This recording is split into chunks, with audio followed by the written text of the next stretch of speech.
Hi everyone. आज हम एक ही वीडियो में वैदिक काल को कवर करेंगे। तो चलिए बढ़ते हैं वैदिक सभ्यता की ओर। तो आपने पिछले वीडियो में देखा था 1750 ईसा पूर्व को हमारी जो नगरीय सभ्यता हड़प्पा सभ्यता पतन कर जाती है। उसके बाद भारत में देखने को मिलती है एक नई सभ्यता, वैदिक सभ्यता। वैदिक सभ्यता जो थी वो आर्यों की देन मानी जाती है। कौन थे आर्य? तो आर्यों के बारे में भी अलग अलग मत हैं। कुछ इतिहासकार मानते हैं कि आर्य स्वदेशी थे, यानी कि भारत से ही आर्यों का उद्गम हुआ और भारत से वो ईरान, अफ़गानिस्तान या यूरोप में फैल गए। जबकि कुछ इतिहासकार जैसे जर्मनी के मैक्स मूलर मानते हैं कि आर्य जो थे पामीर पठार यानी कि दक्षिणी एशियाई भाग के निवासी थे और वहीं से ये भारत में प्रवेश करते हैं, यूरोप या अन्य विश्व में फैल जाते हैं। जबकि एक और इतिहासकार है विलियम जोन्स, उनका मानना है कि आर्य यूरोपीय थे। अब तक के साहित्यिक और पुरातात्विक स्रोत तो यही साबित कर रहे हैं कि आर्य यूरोपीय थे, जब तक कि कोई नया अध्ययन सामने नहीं आता। तो चलिए देखते हैं वैदिक काल में जो आर्यों का काल है वो 1500 से 600 ईसा पूर्व का माना जाता है, यानी कि ईसा मसीह के जन्म से 1500 ईसा पूर्व एक सभ्यता। तो इसको दो भागों में बांटा गया है। 1500 ईसा पूर्व से 1000 ईसा पूर्व का जो 500 वर्षों का समय काल है, इसको पूर्व वैदिक काल कहा गया। और 1000 ईसा पूर्व से 600 ईसा पूर्व का जो 400 वर्षों का समय काल है, इसको उत्तर वैदिक काल कहा गया। तो इसको जो बांटने का आधार है उसमें बहुत बड़े अंतर हैं, इस कारण इनको दो भागों में बांटा गया। तो आप देखेंगे तो पूर्व वैदिक काल में यज्ञों का उल्लेख नहीं मिलता, जबकि उत्तर वैदिक काल में खूब यज्ञ किए जाते हैं। पूर्व वैदिक काल में जो आर्य थे वो आर्य पशुपालक थे, चरगाह परिवार के थे, घुमक्कड़ थे। जबकि उत्तर वैदिक काल में आपको आर्यों का एक स्थायी जीवन भी देखने को मिलता है। पूर्व वैदिक काल के आर्य वर्ण व्यवस्था इतनी जटिल नहीं थी, या यूं कहूँ तो वर्ण व्यवस्था नहीं के बराबर थी। हाँ, ऋग्वेद में ज़रूर 10वें मंडल में उल्लेख मिलता है जो कि नवीन मंडल है, लेकिन वो यूं समझिए कि जो पूर्व वैदिक का अंतिम समय काल माना जा सकता है। लेकिन उत्तर वैदिक काल में जटिल वर्ण व्यवस्था देखने को मिलती है। पूर्व वैदिक काल जो है इसका साहित्यिक स्रोत एकमात्र ऋग्वेद है, ऋग्वेद। जबकि उत्तर वैदिक काल के बहुत से साहित्यिक स्रोत हैं। 3 वेद जो अथर्ववेद, सामवेद, यजुर्वेद और अन्य ब्राह्मण ग्रंथ, आरण्य ग्रंथ, जो उपनिषद, ये सब उत्तर वैदिक काल के साहित्यिक स्रोत हैं। तो इन्हीं आधार पर इसको दो कालखंडों में अध्ययन किया जाता है। तो चलिए जानते हैं। आपको यहाँ पर ब्रीफली थोड़ा बता देता हूँ कि जो ऋग्वेदिक आर्य थे, यानी कि पूर्व वैदिक काल से आर्य भारत में इस तरह इंटर करते हैं। जो आज का पाकिस्तान का क्षेत्र है, तो यहाँ पर जो नदियाँ हैं झेलम, सिंधु, रावी, इसी क्षेत्र तक सीमित रहते हैं। ऋग्वेद में इन्हीं नदियों के, इन्हीं स्थानों का उल्लेख मिलता है। जबकि उत्तर वैदिक काल में जैसे समय आगे बढ़ता है तो आर्य धीरे धीरे गंगा घाटी से भी परिचित होने लगते हैं और यहाँ की नदियों के बारे में अन्य वेदों में और उपनिषदों में, शतपथ ब्राह्मण ग्रंथ आदि में जिक्र मिलता है। तो इसके बारे में हम आगे और देखेंगे डिटेल में। लेकिन आज का जो वीडियो है, हमें वैदिक सभ्यता को समझने से पहले वैदिक साहित्यों को समझना जरूरी है। उस समय की जो रचनाएं थी उनके बारे में आज हम डिस्कस कर लेते हैं इस वीडियो में। तो देखिए, वैदिक साहित्य में मूलतः 4 रचनाओं को शामिल किया गया है। 4 वेद, ब्राह्मण ग्रंथ, आरण्य ग्रंथ और उपनिषद ग्रंथ। अब जो 4 वेद थे जटिल संस्कृत भाषा में लिखे हुए थे, इनको समझना जनसाधारण के लिए नामुमकिन था। तो इसलिए इनको सरल भाषा में लिखा गया। इन्हीं को कहा गया ब्राह्मण ग्रंथ और इन्हें सरल भाषा में लिखा गया गद्य शैली में, क्योंकि वेद पद्य शैली में थे। उसके बाद आरण्य ग्रंथ, जो लोग गृहस्थ में नहीं रहते थे, वनों में रहते थे, आरण्य का अर्थ ही होता है वन, तो उनके लिए जो ग्रंथ लिखे गए वेदों को के ऊपर ही आसान करके उनको कहा गया आरण्य ग्रंथ। उसके बाद देखने को मिलता है उपनिषद, क्योंकि जैसे जैसे कर्मकांड बढ़ते गए उत्तर वैदिक काल में, तो कुछ ऐसे विद्वान हुए जिन्होंने ब्रह्म सिद्धांत को ज़्यादा महत्व दिया ईश्वरीय सिद्धांत के ऊपर, इसलिए उपनिषदों की रचना हुई। तो इनको वैदिक साहित्य में रखा गया है। अब एक दूसरा समूह भी है वैदिक वागम में। इसमें देखिए ये 4 रचनाएं तो हैं, वेद, 4 वेद, ब्राह्मण ग्रंथ, आरण्य ग्रंथ, उपनिषद ग्रंथ। इसके अलावा वेदांग और सूत्र साहित्य को भी जोड़ दिया गया। अब वेदांग और सूत्र साहित्य क्या है, तो आप देखेंगे वेद प्लस अंग, यानी कि वेदों के अंग। अगर आपको वेदों को समझना है तो इससे पहले आपको आधारभूत जानकारी वेदांग की होनी चाहिए, यानी कि आपको शिक्षा का पता होना चाहिए। वेदांग के 6 अंग है वैसे, शिक्षा हो गया, व्याकरण हो गया, निरुक्त हो गया, इस तरह करके 6 अंग हैं। तो इनका हम आगे अध्ययन करेंगे, तो इन्हें कहा गया है वेदांग और सूत्र साहित्य। तो हाँ, आपको ये बता देता हूँ, उपनिषद को वेदांत कहते हैं, वेदांत। तो वेदांग और वेदांत में कंफ्यूज मत होना। वेदों का अंत उपनिषद, वेदांत, ये वैदिक साहित्य का अंतिम भाग है वेदांत। और वेदांग क्या है, वेदों के अंग। तो अगर आप यूं कहें कि वेद वागम में क्या है, तो वेद वागम में है वैदिक साहित्य प्लस में वेदांग और सूत्र साहित्य। वैदिक साहित्य प्लस में वेदांग और सूत्र साहित्य ही है वेदांग वैदिक वागम में। अब देखिए वेद, सबसे पहले क्या है वेद। वेद का अर्थ होता है ज्ञान, जानना, यानी कि नॉलेज। तो वेदों को अन्य नामों से भी जाना गया है, जैसे अपरुषीय। अपरुषीय का क्या अर्थ हुआ, अपरुषीय का अर्थ हुआ पुरुष से बाहर, किसी भी सामान्य मनुष्य की क्षमता से बाहर लिखा हुआ ज्ञान, इसी को कहा गया अपरुषीय। इनके आप जानते हैं जटिल भाषा, संस्कृत भाषा और पद्य भाषा में समझना आसान नहीं था, इसलिए इनको अपरुषीय कहा गया। श्रुति क्यों कहा गया वेदों को, श्रुति इसलिए कहा गया कि प्राचीन काल में जो गुरुकुल पद्धति थी उसमें गुरु बोल बोल के अपने शिष्यों को ज्ञान बताते थे और शिष्य उसको दोहराते थे और याद करते थे, इसलिए उन्हें श्रुति कहा गया। हालांकि बाद में वेदों को लिखित रूप भी दिया गया, जो आज हम देखते हैं। उसके बाद संहिता। संहिता क्या होता है, संहिता होता है मंत्रों का समूह। तो आप जानते हैं वेदों में जो है वो, यहाँ तक आप देखिए ऋग्वेद में तो 10,500 मंत्र मिलते हैं, तो इन्हीं कारण इन्हें संहिता भी कहा गया। उसके बाद देखिए हम देखते हैं सबसे पहले प्राचीन वेद ऋग्वेद को। तो ऋग्वेद जो है, ऋग्वेद में 2 शब्द हैं, ऋग और वेद।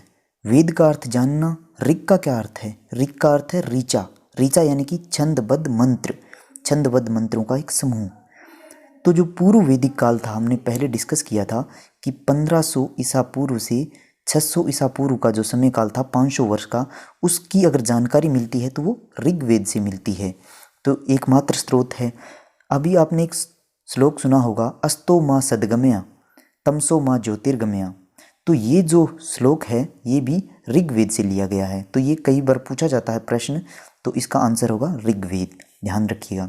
उसके बाद हम देखते हैं विषय। विषय बहुत महत्वपूर्ण है। ऋग्वेद का विषय क्या है, तो देखिए यहाँ है देवताओं की प्रार्थना के लिए लिखित मंत्र ऋग्वेद में मिलते हैं। ध्यान दीजिए यहाँ पर यज्ञ का कोई जिक्र नहीं है, यानी कि यज्ञ कर्म कांड ऋग्वेदिक काल में नहीं था, सिर्फ देवता थे और उनकी प्रार्थनाओं के लिए मंत्र। और देवता भी प्रकृतिवादी, जैसे सूर्य, पवन, अग्नि, ये सब देवता, क्योंकि इन्होंने प्रकृति का ही देवीकरण किया हुआ था। जिस चीज़ से ये भय खाते थे पूर्व वैदिक काल के आर्य, वो उसे देवता मान लेते थे। तो जो परांगत पुरुष थे जो इन मंत्रों का उच्चारण करते थे, उन्हें होता या होत्र कहा गया, होता या होत्र, यानी कि इन मंत्रों के एक्सपर्ट। अब देखिए ऋग्वेद में 10 भाग हैं, यानी कि 10 मंडल हैं, भाग कहो या मंडल। और फिर इसको आगे 1028 सूक्त में बांट दिया गया। इसमें 10,500 मंत्र मिलते हैं, सबसे ज़्यादा है ऋग्वेद के ये मंत्र। तो देखिए जो दूसरा और से लेके 7वें मंडल तक हैं, 10 मंडलों में दूसरे से 7वें, उसको सबसे प्राचीन मंडल कहा जाता है। और इसमें इसीलिए इसको वंश या हृदय मंडल कहा जाता है। पहला मंडल और 10वां मंडल बहुत ही नवीन हैं, बाद में जोड़े गए हैं। और 10वें मंडल में ही वर्ण व्यवस्था का उल्लेख मिलता है। ये पूर्व वैदिक काल का जो अंतिम समय होता है वहाँ पर वर्ण व्यवस्था, लेकिन जटिल नहीं थी, यहाँ ध्यान दीजिए, बस उल्लेख मिलता है। जटिल होती है उत्तर वैदिक काल में जाकर वर्ण व्यवस्था। तो ऋग्वेद में मंत्रों की जो रचना है वो महिलाओं की भी देन है, यानी कि महिलाओं ने रचना की थी। तो यहाँ पर बहुत ही खूबसूरत उदाहरण देखने को मिलता है महिला सशक्तिकरण का। देखिए कितने अच्छे अवसर महिलाओं को दिए गए। अपाला, घोषा, सच्ची, पोलमी, इस तरह की महिलाएं थी जिन्होंने ऋग्वेद में मंत्र लिखे हैं। इसमें महत्वपूर्ण है विश्वरा, कक्षावृत्ति और लोपामुद्रा, ये मोस्ट इम्पोर्टेंट है। तो यहाँ पर आप देखेंगे तो एक आपको एक्स्ट्रा बात बताता हूँ मैं, अगस्त्य ऋषि जो थे इनका विवाह लोपामुद्रा से हुआ था और ये अंतरजातीय विवाह था, मतलब जातिवाद नहीं था, अंतरजातीय विवाह देखने को मिलता है। एक और महिला को जान लीजिए, गार्गी, कई बार पूछा जाता है। तो ये गार्गी जो थी ये पूर्व वैदिक काल से संबंधित नहीं थी, ये उत्तर वैदिक काल की महिला थी। तो आपको इनमें से कोई 3 नाम दे देंगे और एक नाम गार्गी का दे देंगे और पूछेंगे कि इनमें से किस महिला का संबंध उत्तर वैदिक काल से है, तो वहाँ आपको गार्गी को टिक करना है। अब देखिए, मैंने बताया आपको 10 मंडल थे ऋग्वेद में, तो इसमें जो मंडल हैं उससे संबंधित ऋषि भी देखने को मिलते हैं। जो इम्पोर्टेंट है आपको बता देता हूँ। दूसरे मंडल से पूछा जाता है कि दूसरे मंडल से संबंधित ऋषि कौन थे, तो गृहस्थ संबंध। तीसरे मंडल से संबंधित ऋषि थे विश्वामित्र। और आपको पता होना चाहिए कि जो गायत्री मंत्र हैं, गायत्री मंत्र वो विश्वामित्र की देन है। उसके बाद अंतिम आप याद रख सकते हैं सोम ऋषि। अगर आप बाकी याद रखना चाहें तो आपकी मर्जी है। वैसे यहाँ पर आप वशिष्ठ ऋषि के बारे में जान लीजिए। जो आप देखेंगे एक दासराज्य युद्ध होता है, इस 7वें मंडल में दासराज्य युद्ध का जिक्र मिलता है। दासराज्य, तो दासराज्य जो युद्ध हुआ वो मेनली वशिष्ठ के शिष्यों और विश्वामित्र के शिष्यों के बीच हुआ, गुरुपद को लेकर। विश्वामित्र को गुरुपद से हटाया गया जब और वशिष्ठ को गुरु बनाया गया, इसी कारण ये युद्ध होता है दासराज्य युद्ध। तो आप इसको भी चाहें तो याद कर सकते हैं, तो वशिष्ठ ऋषि। उसके बाद देखिए अगला वेद आता है सामवेद। सामवेद, साम का अर्थ क्या होता है, गान या गाना, यानी संगीत, संगीत का संबंध है। इनकी भारतीय संगीत विधा का आरंभिक स्रोत किसे माना गया है, सामवेद को। आपने ये सुना होगा सा रे गा मा, यानी कि जो 7 स्वर हैं वो इसी से लिए गए हैं, सामवेद से लिए गए हैं।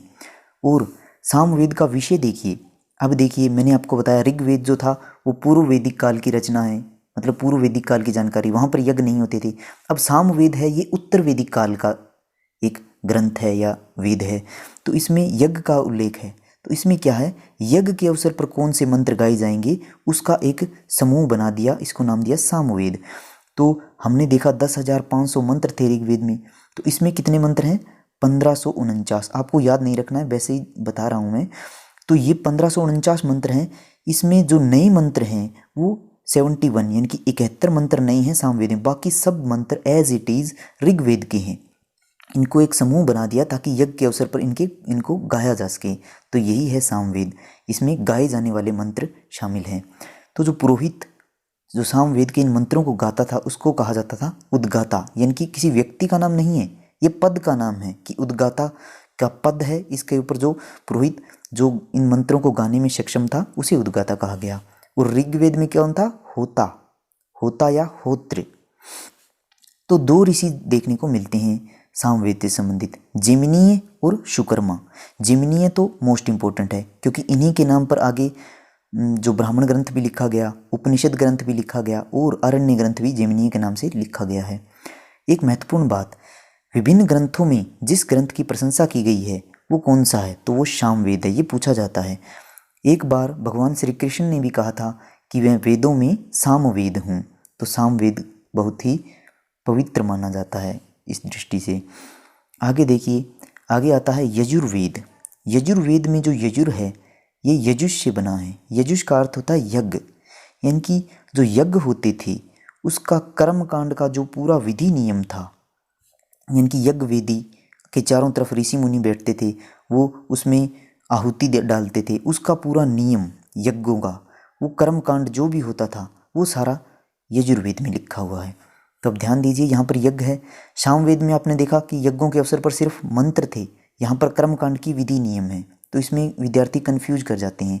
और इससे पहले ऋग्वेद में क्या था, कोई कर्मकांड नहीं, कोई यज्ञ नहीं, बस देवता और उनके लिए मंत्र। तो यहाँ पर जो पुरोहित है वो अध्वर्यु है, यानी कि अध्वर्यु वो प्रांगत पद था जिस पर वो पुरोहित जो इस विधि नियम का पालन करवाता था। और उद्गाता क्या था, सामवेद के मंत्रों का जो उच्चारण करता था। और होता ऋग्वेद से संबंधित। तो ये एकमात्र वेद है जो गद्य और पद्य दोनों रूपों में लिखा हुआ मिलता है। गद्य गद्य अगर आप देखें तो कहानी के प्रकार में जो लिखा गया है, और पद्य यानी कि कविता के फॉर्म में जो लिखा गया है छंद बना बनाकर। तो ये दो भाग हैं इसके, यजुर्वेद दो है, कृष्ण यजुर्वेद और शुक्ल यजुर्वेद। और शुक्ल यजुर्वेद है ये जिमनीय संहिता भी कहते हैं इसको, क्योंकि जिमनीय एक ऋषि थे, तो शुक्ल यजुर्वेद को जिमनीय संहिता कहते हैं। उसके बाद देखिए अथर्ववेद।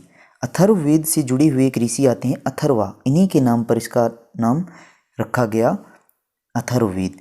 इसका विषय देखिए, ना तो यहाँ यज्ञ है ना देवता है, तो यहाँ पर जो गृहस्थ से जुड़ी हुई जैसे चिकित्सा, जादू टोना, इस सब प्रकार की बातें देखने को मिलती है अथर्ववेद से। इसी कारण इसको त्रि में नहीं रखा गया। बाकी वेद त्रि में शामिल हैं, जैसे ऋग्वेद, सामवेद, यजुर्वेद, लेकिन अथर्ववेद शामिल नहीं है। और पुरोहित जो अथर्ववेद के मंत्रों का उच्चारण या जो भी पुरोहित इससे जुड़ा था उसको ब्रह्म कहा गया, क्योंकि पुरोहित का पद ब्रह्म था। अब आपको 4 पुरोहित हो गए। होता था सबसे पहले जो ऋग्वेद से संबंधित था या होत्र, सामवेद से संबंधित था वो उद्गाता था वो पुरोहित, और अध्वर्यु हमने देखा, अध्वर्यु जो था वो किससे संबंधित था, अध्वर्यु यजुर्वेद से। और अब आ गया ब्रह्म, तो इसमें कंफ्यूज नहीं होना। अंग और मगध क्षेत्रों का उल्लेख भी अथर्ववेद में देखने को मिलता है, क्योंकि सबसे बाद का वेद है अथर्ववेद, सबसे बाद का, इसलिए ये यहाँ पर इन क्षेत्रों का उल्लेख इसमें मिलता है। उसके बाद देखिए ब्राह्मण ग्रंथ। अब ब्राह्मण ग्रंथ मैंने आपको शुरू में थोड़ा बताया था कि ब्राह्मण ग्रंथ क्यों लिखी गई, क्योंकि वेद जो थे संस्कृत में थे, ऊपर से पद्य शैली में, समझना आसान नहीं था, तो ब्राह्मण ग्रंथ लिखे गए ताकि जन साधारण इनको समझ सके, और सरल गद्य शैली में लिखा गया। तो ऋग्वेद को समझने के लिए जो ब्राह्मण ग्रंथ लिखे गए उन्हें कहा गया ऐत्रेय ब्राह्मण ग्रंथ और कौशितकी ब्राह्मण ग्रंथ। मोस्ट इंपॉर्टेंट है, अक्सर पूछे जाते हैं ये दो। तो सामवेद से संबंधित जो ब्राह्मण ग्रंथ था वो थे पंचविश, षड्विश, जिमनीय ब्राह्मण ग्रंथ। अब आप देखिए, मैंने आपको थोड़ी देर पहले बताया था कि जिमनीय सामवेद से जुड़े हुए ऋषि थे, और देखिए इनके नाम पर एक ब्राह्मण ग्रंथ भी आ गया। इसके अलावा पंचविश जो है इसको कई बार तांडेय महाब्राह्मण ग्रंथ भी लिखा आता है कि तांडेय ब्राह्मण ग्रंथ, तांडेय महाब्राह्मण ग्रंथ। महाब्राह्मण ग्रंथ किस वेद से संबंधित है, तो समझिए ये पंचविश की बात हो रही है और ये सामवेद से संबंधित है। उसके बाद देखिए यजुर्वेद। यजुर्वेद तो 2 भाग थे, कृष्ण यजुर्वेद और शुक्ल यजुर्वेद, तो 2 अलग अलग ब्राह्मण ग्रंथ भी देखने को मिलते हैं, तैत्तिरीय ब्राह्मण ग्रंथ और शतपथ ब्राह्मण ग्रंथ। शतपथ ब्राह्मण ग्रंथ तो बहुत ही महत्वपूर्ण है, और ये सबसे बड़ा ब्राह्मण ग्रंथ है। सबसे बड़ा ब्राह्मण ग्रंथ शतपथ ब्राह्मण ग्रंथ है, और अथर्ववेद पर लिखा गया ग्रंथ है गोपथ ब्राह्मण ग्रंथ। अब हम देखते हैं अरण्य ग्रंथ। तो सबसे पहले आपको ने देखिए नीचे देखिए, ये कोई भी अरण्य ग्रंथ नहीं है अथर्ववेद का, यही इंपॉर्टेंट बात है। गोपथ ब्राह्मण ग्रंथ लिखा गया है अथर्ववेद पर, लेकिन अरण्य ग्रंथ नहीं लिखा गया है। बस यही क्वेश्चन बनता है कि ऑप्शन दे दिया जाएगा कि अथर्ववेद पर कौन सा अरण्य ग्रंथ है, उसमें ये ऑप्शन भी मिलेगा गोपथ, लेकिन गोपथ याद रखिए ये अरण्य ग्रंथ नहीं है, ब्राह्मण ग्रंथ है। तो आपको ये ऑप्शन टिक करना है कि इस पर कोई भी अरण्य ग्रंथ नहीं है। बाकी देखिए सेम है, ऋग्वेद पर ऐत्रेय ब्राह्मण ग्रंथ था वहाँ पर, यहाँ पर अरण्य ग्रंथ है, कौशितकी अरण्य ग्रंथ। सामवेद पर वही है, पंचविश, षड्विश, जिमनीय अरण्य ग्रंथ। यजुर्वेद पर वही है, तैत्तिरीय अरण्य ग्रंथ और शतपथ ब्राह्मण, मतलब ब्राह्मण ग्रंथ जो थे एज इट इज़ अरण्य ग्रंथ भी उसी नाम से लिख दिए गए, लेकिन अथर्ववेद को छोड़कर। अब देखिए आप उपनिषद। उपनिषद को वेदांत कहा गया है, यानी कि जहाँ वेदों का अंत होता है, और उपनिषद जो वैदिक साहित्य का अंतिम भाग है। उप में 2 शब्द है, उप निषद। उप का अर्थ होता है निकट, निषद का अर्थ होता है ज्ञान, यानी कि गुरु के नज़दीक बैठकर लिया गया ज्ञान। इसका विषय बिल्कुल ही अलग है, यहाँ देवता नहीं दिया गया, यहाँ पर ब्रह्म को महत्व दिया गया है, आत्मा की बात की गई है, आत्मा परमात्मा की बात की गई है, जगत जो पूरा नेचर है, प्रकृति है, उससे संबंधित दार्शनिक बातें, यानी कि ये समझिए इसमें इस प्रकार की दार्शनिक बातें ही मिलती है। जो दर्शन तो आप समझते होंगे, दर्शन शास्त्र, तो उसके बारे में कभी आप जानिए कि दर्शन होता क्या है, तब आप इसके बारे में थोड़ा जान पाएंगे। तो इसको ब्रह्म विद्या और अध्यात्म विद्या भी कहते हैं। किनको? उपनिषदों को ब्रह्म विद्या और अध्यात्म विद्या कहा जाता है। ये पूछा जाता है कि अध्यात्म विद्या किसे कहते हैं, वहाँ पर आपको वेद दिए जाएंगे, ब्राह्मण ग्रंथ, उपनिषद, तो आपको उपनिषद को मार्क करना है, क्योंकि उपनिषदों को ब्रह्म विद्या और अध्यात्म विद्या कहा जाता है। इसके अलावा देखिए उपनिषदों का जो मूल सिद्धांत है वो क्या है? इन्होंने ईश्वर को नहीं माना मूल सिद्धांत, ब्रह्म को माना है, इनकी इन्हें अद्वैतवाद भी कहा जाता है। तो अद्वैतवाद उपनिषदों का मूल सिद्धांत है। और जो उपनिषद हैं इनके ऊपर अगर अद्वैतवाद सिद्धांत के सबसे बड़े प्रणेता पूछा जाए तो वो शंकराचार्य थे। इन्होंने 12 उपनिषदों पर अपना टीका लिखा, यानी कि अपना इन्होंने रिसर्च लिखा एक प्रकार से, तो 12 उपनिषदों पर। और ब्रह्म का विश्लेषण किसने किया सबसे पहले? तो ये किया था वादरायण ने, एक ऋषि थे वादरायण। तो आज भी वादरायण के नाम पर पुरस्कार दिए जाते हैं पाली भाषा के लिए, जैन भाषा के लिए, तो वो यही थे वादरायण। इन्होंने जो पुस्तक लिखी थी वो थी ब्रह्मसूत्र। मोस्ट इम्पोर्टेंट क्वेश्चन है कि ब्रह्मसूत्र किसने लिखा था? वादरायण ने लिखा था। और जो भारतीय, अगर आप समझें तो भारतीय जो यहाँ पर मैंने शायद एक पॉइंट छोड़ दिया है, भारतीय जो ज्ञान दर्शन का आरंभ है वो भी उपनिषदों से माना जाता है। जबकि हमने पहले पढ़ा था कि जो गान की शुरुआत होती है वो सामवेद से है, लेकिन भारतीय जो दर्शन शास्त्र का हम देखें शुरुआत तो वो उपनिषदों से ही मानी जाती है। तो ये आप ध्यान रखिए। ये पॉइंट मैंने यहाँ लिखा है पर मुझे अभी एग्जैक्ट यहाँ पर दिखा नहीं है, तो हम देखते हैं, शायद मिस हो गया। चलिए मैंने आपको बता दिया है, अगर यहाँ पर हो तो आप देख लीजिएगा, नोट्स में लिख लीजिएगा। तो अब आगे बढ़ते हैं। तो उपनिषद ये देखिए, ये वेद और उससे जुड़े हुए उपनिषद देखिए। हमने देख लिया वेद के ऊपर लिखे हुए ब्राह्मण ग्रंथ देखे हमने सबसे पहले, फिर अरण्य ग्रंथ देखे, कोई फर्क नहीं था, वही अरण्य ग्रंथ लिखे थे। अब हम उपनिषद देख रहे हैं। तो ऋग्वेद पर उसी नाम से ऐतरेय ब्राह्मण ग्रंथ भी थे, अरण्य ग्रंथ भी थे और उपनिषद भी है कौशितकी, ऐतरेय और कौशितकी, इसीलिए मैंने आपको इम्पोर्टेंट बताया था। सामवेद पर देखिए छांदोग्य उपनिषद, छांदोग्य सामवेद पर लिखा गया उपनिषद है और ये सबसे प्राचीन है, सबसे पुराना है। अगर सबसे पुराना उपनिषद देखा जाए तो सबसे पहले सामवेद पर लिखा, फिर जैमिनीय उपनिषद, जैमिनीय ऋषि थे, मैंने आपको बताया था सामवेद से जुड़े हुए, तो आप अब याद कर गए होंगे क्योंकि 3 बार रिपीट हो चुका है। केन उपनिषद इतना महत्वपूर्ण नहीं है। यजुर्वेद में 3 उपनिषद महत्वपूर्ण है, बृहदारण्य, और बृहदारण्य सबसे बड़ा उपनिषद है। अगर आप इसका ट्रिक देखना चाहें तो इसको छंदी विच्छेद कीजिए। बृहद का अर्थ क्या होता है? बड़ा, तो बड़ा तो ये हो गया यजुर्वेद का, ये बृहदारण्य उपनिषद सबसे बड़ा उपनिषद है। और ब्राह्मण ग्रंथ कौन सा था सबसे बड़ा? सतपथ ब्राह्मण ग्रंथ सबसे बड़ा था, वो भी यजुर्वेद से संबंधित था, और बृहदारण्य उपनिषद भी यजुर्वेद से संबंधित है, तो ये भी सबसे बड़ा है। उसके बाद ज्वाला उपनिषद आता है, कठो उपनिषद आता है, और ये इतने महत्वपूर्ण नहीं है नीचे वाले, अगर आप करना चाहें तो आपका अपना हिसाब है। उसके बाद देखिए अथर्ववेद, देखिए अथर्ववेद में मुंडक्को उपनिषद लिखा गया है। मुंडक्को उपनिषद ये क्यों महत्वपूर्ण है? आपने एक वाक्य देखा होगा सत्यमेव जयते, वो यहीं से लिया गया है मुंडक्को उपनिषद से। ये देखिए यहाँ पर मैंने लिख भी दिया है अलग अलग। छंदोग्य उपनिषद सबसे प्राचीन, बृहदारण्य उपनिषद सबसे बड़ा जो कि यजुर्वेद से संबंधित है, मुंडक्को उपनिषद से सत्यमेव जयते उपनिषद लिया गया है, और उपनिषद कितने हैं? 108, और अल्लो उपनिषद सबसे बाद का है। ये देखिए ये लाइन मैं देख रहा था कि ये नहीं मिली, यहाँ पर मिल गई है। भारतीय दर्शन का आरंभ उपनिषदों से है, और भारतीय गान का कहाँ से था? सामवेद से। सबसे पहले देखिए वेदांग और सूत्र साहित्य, यानी कि वेदों के अंग। अगर वेदों को समझना है तो सबसे पहले आपको वेदांगों का ज्ञान होना चाहिए। तो इसमें 6 विषय हैं जिस पर वेदांग लिखे गए हैं: शिक्षा, कल्पसूत्र, व्याकरण, निरुक्त, छंद और ज्योतिष। यानी कि अगर आपको वेदों को समझना है तो आपके पास शिक्षा होनी चाहिए। कल्पसूत्र, आपको कुछ नियमों का पता होना चाहिए, वेदों के अंदर किन नियमों को फॉलो किया गया है। व्याकरण, वेदों में कौन सा व्याकरण के नियम लागू होते हैं, इसके लिए आपको व्याकरण का नॉलेज भी होना चाहिए। निरुक्त, निरुक्त का अर्थ है कि जो वेद में जो शब्द यूज किए गए हैं, अलग अलग शब्द, वो कहाँ से निकले हैं, कैसे वो शब्द उत्पन्न हुए हैं, इसके लिए निरुक्त का भी ज्ञान होना चाहिए। इन पर कुछ पुस्तकें भी है, वो मैं आपको अभी आगे बताता हूँ। उसके बाद छंद, जैसे कि पंक्तियों को कैसे अरेंज किया गया है, कैसे उनको व्यवस्थित किया गया है, और ज्योतिष। तो ये अगर पता है तो वेदों को समझने में सरलता होगी। तो इन विषयों पर कुछ विद्वानों ने अपनी पुस्तकें लिखी है, वो मैं आपको भी बता देता हूँ। तो शिक्षा पर भारत में जो सबसे प्राचीनतम पुस्तक मिलती है वो है प्रतिशाक्य। पूछा जाता है कि जो शिक्षा वेदांग का अंग है शिक्षा, इस पर लिखी हुई पुस्तक का नाम क्या है? कल्प सूत्र में आपको बता चुका हूँ कि नियम वाली बातें। इसमें देखिए 3 भाग है, स्रोत सूत्र, गृहस्थ सूत्र और धर्म सूत्र। तो भारत के प्राचीनतम धर्म सूत्रकार किन्हें माना जाता है? गौतम ऋषि को माना जाता है। गृहस्थ जीवन जीने वाले जो मानव है उनके लिए गृहस्थ सूत्र में नियम बताए गए हैं।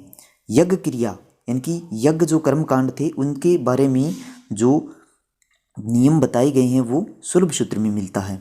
सुलभ सूत्र बहुत ही महत्वपूर्ण है क्योंकि भारत के इतिहास में पहली बार कहीं भी अगर ज्योमिति का मुद्दा देखा जाए यानी कि ज्योमेट्री, तो वो सुलभ सूत्र में मिलता है। कैसे? क्योंकि यहाँ पर जो यज्ञ वेदी होती थी, हवन कुंड होता था, वो ऐसे ही नहीं बनाया जाता था, उसकी पूरी डायमेंशन एक प्रॉपर रेशियो में बनाई जाती थी। तो ज्योमिति का मुद्दा सबसे पहले भारत में सुलभ सूत्र पुस्तक में देखने को मिलता है। उसके बाद बात आती है, कपिल मुनि ने भी एक एक्स्ट्रा पॉइंट मैंने यहाँ ऐड कर दिया है। ये पीछे ही एक एग्जाम में पूछा गया था कि सांख्य दर्शन की स्थापना किसने की थी? तो कपिल मुनि ने की थी। सांख्यिकी यानी कि स्टैटिस्टिक्स, जिसमें कि हम आंकड़ों की बातें करते हैं, तो ये भी ध्यान रख सकते हैं आप। उसके बाद देखिए तीसरा वेदांग जो है वो व्याकरण है, क्योंकि व्याकरण का ज्ञान होना बहुत ही ज़रूरी है अगर वेदों को समझना है। तो इसके लिए एक पुस्तक लिखी गई अष्टाध्यायी, और ये लिखी थी भारत के पहले व्याकरणकर्ता पाणिनि ने।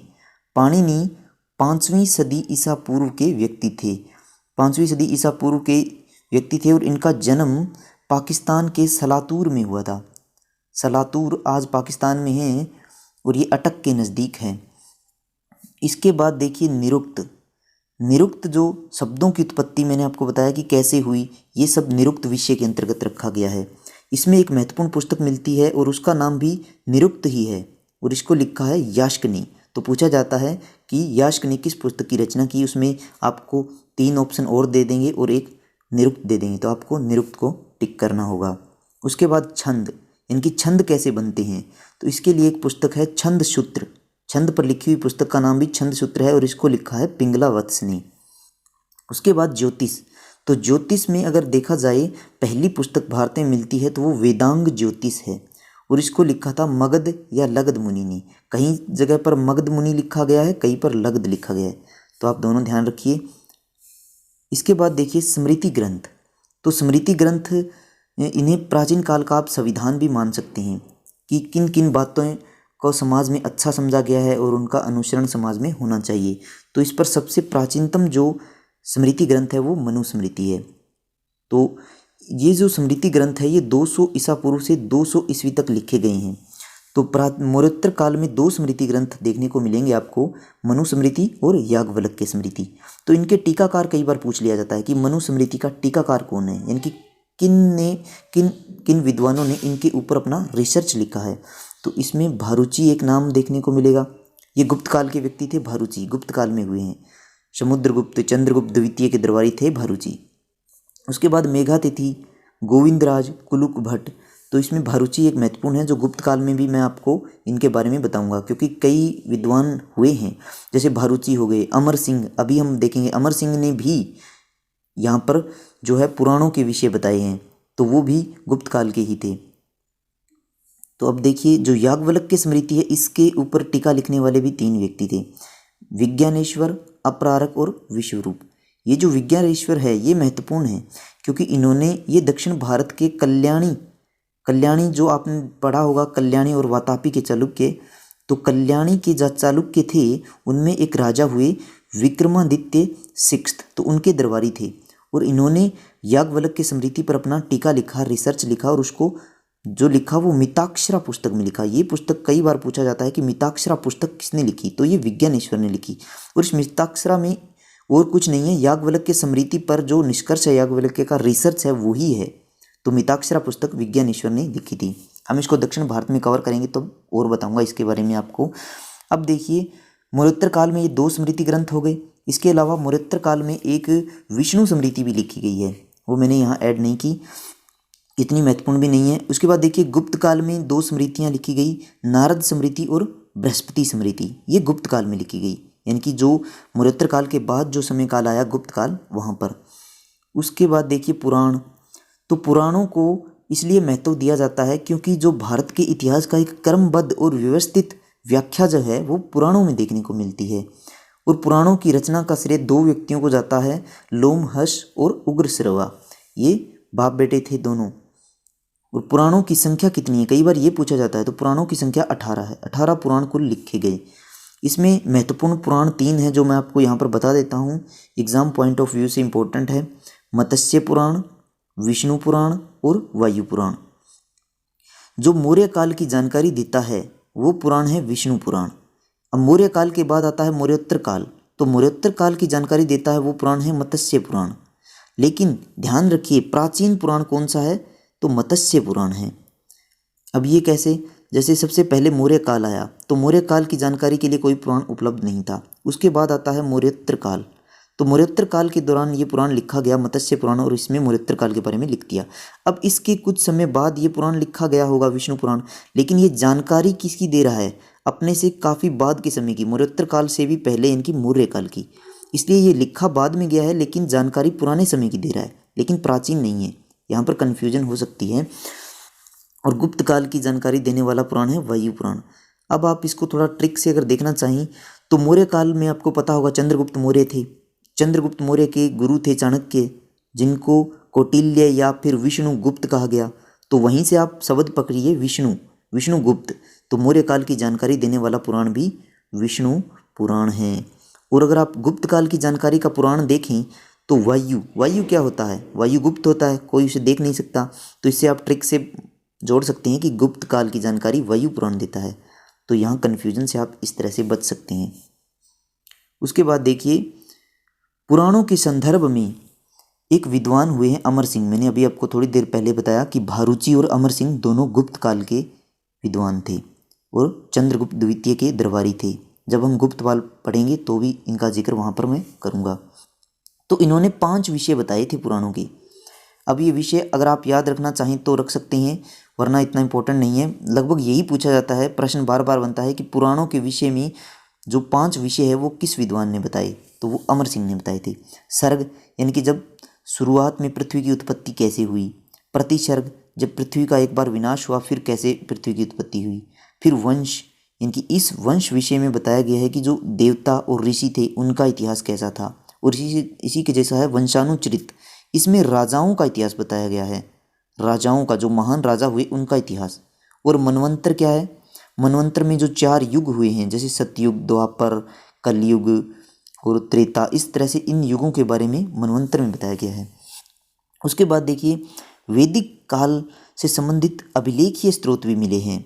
अभिलेखीय स्रोत वो होते हैं जैसे अगर किसी स्तंभ पर, मान लीजिए किसी दीवार पर, धातु के टुकड़े पर जब हम कुछ भी उकेर कर या खोद कर लिखते हैं उसको अभिलेखीय स्रोत कहते हैं। तो एक महत्वपूर्ण अभिलेखीय स्रोत है वैदिक काल के दौरान बोग्जकोई अभिलेख। ये आज का वर्तमान में जो सीरिया स्थान है ना, इजराइल के पास, तो वहाँ पर मिला है। ये 1400 ईसा पूर्व का है, यानी कि पूर्व वैदिक काल का है। जिस समय आर्य भारत में आ रहे थे उसी समय का ये अभिलेख है। इसमें क्या है, 4 वैदिक देवताओं के नाम देखने को मिलते हैं, इंद्र, वरुण, मित्र और नास्तेय। मित्र सूर्य का ही एक नाम है, तो मित्र। तो ये नाम यहाँ पर देखने को मिलते हैं। मैं आपको सीरिया की लोकेशन दिखा देता हूँ। इसकी राजधानी आज दमिश्कश है। यहाँ पर देखिए, यहाँ पर आप भारत को देख सकते हैं। भारत के पश्चिम में देखिए पाकिस्तान, पाकिस्तान के पश्चिम में आप देखेंगे ईरान और इराक तक। यहाँ पर देखिए सीरिया, जहाँ पर मैं पेन घुमा रहा हूँ, सीरिया। सऊदी अरब के उत्तर में देखेंगे आपको सीरिया दिखाई देगा, भूमध्य सागर से लगता हुआ, भूमध्य सागर इसके पश्चिम में है, तो सीरिया। अब देखिए इतनी दूर तक वैदिक संस्कृति फैली हुई थी। सीरिया, भारत से सीरिया देखिए, तो ये बहुत ही महत्वपूर्ण एक अभिलेखीय स्रोत माना जाता है। पूर्व वैदिक काल यानी कि 1500 ईसा पूर्व से 1000 ईसा पूर्व का समय काल देखेंगे। कई किताबों में 1500 से 1100 ईसा पूर्व भी लिखा है, तो इसका आपको टेंशन नहीं लेना है, क्योंकि ये कोई एग्जैक्ट डेट नहीं है, ये दिनांक अनुमान के आधार पर आधारित है। इसके बाद हम अगली वीडियो में 1000 ईसा पूर्व से 600 ईसा पूर्व का समय काल भी देखेंगे, वो उत्तर वैदिक काल में होगा। तो पूर्व वैदिक काल जो माना गया है वो 1500 से 1000 ईसा पूर्व माना गया है। तो सबसे पहले आपको पता होना चाहिए पूर्व वैदिक काल की जो जानकारी का स्रोत है वो एकमात्र ऋग्वेद है। तो ऋग्वेद से ही पूर्व वैदिक काल की जानकारी मिलती है, इसी कारण इसको ऋग्वेदिक काल भी कहा गया है। आप जानते हैं कि वैदिक सभ्यता जो थी वो आर्यों की देन थी। तो आर्यों के बारे में कुछ मत हैं जो कि विद्वानों ने दिए हैं कि आर्य कौन थे, कहाँ से आए थे। तो इसमें एक मत काफ़ी महत्वपूर्ण है जो कि है कि आर्य यूरोप से थे। ये मत किसका है? विलियम जोन्स का। विलियम जोन्स कौन थे? ये वही व्यक्ति हैं जिन्होंने एशियाटिक सोसाइटी की स्थापना की थी बंगाल में 1784 में। ये क्वेश्चन बार बार बनता है कि एशियाटिक सोसाइटी की स्थापना किसने की, तो मैंने यहाँ पर लिख दिया है कि विलियम जोन्स ने की, ताकि आप इस बात को कनेक्ट कर सको। इन्होंने आर्यों को यूरोपीय माना है। इसके बाद देखिए, जर्मनी के एक विद्वान हुए मैक्स मूलर। इन्होंने माना कि आर्य जो थे वो एशिया से थे। एशिया में कहाँ से? तो जो रूस का क्षेत्र है, दक्षिणी रूस, यानी कि पामीर पठार का जो क्षेत्र है, इन्होंने माना कि आर्य पामीर पठार क्षेत्र से थे और यहीं से भारत में प्रवेश करते हैं। उसके बाद भारत से दो मत माने गए कि भारत से थे, ये महत्वपूर्ण नहीं है। उसके बाद देखिए, उत्तरी ध्रुव से आर्य थे। ये बात किसने कही? हमारे स्वतंत्रता सेनानी बाल गंगाधर तिलक जी ने, जो कि होम रूल आंदोलन के प्रवर्तक थे। एनी बेसेंट के साथ इन्होंने होम रूल आंदोलन चलाया। इन्होंने माना कि आर्य उत्तरी ध्रुव यानी कि आर्कटिक क्षेत्र से थे।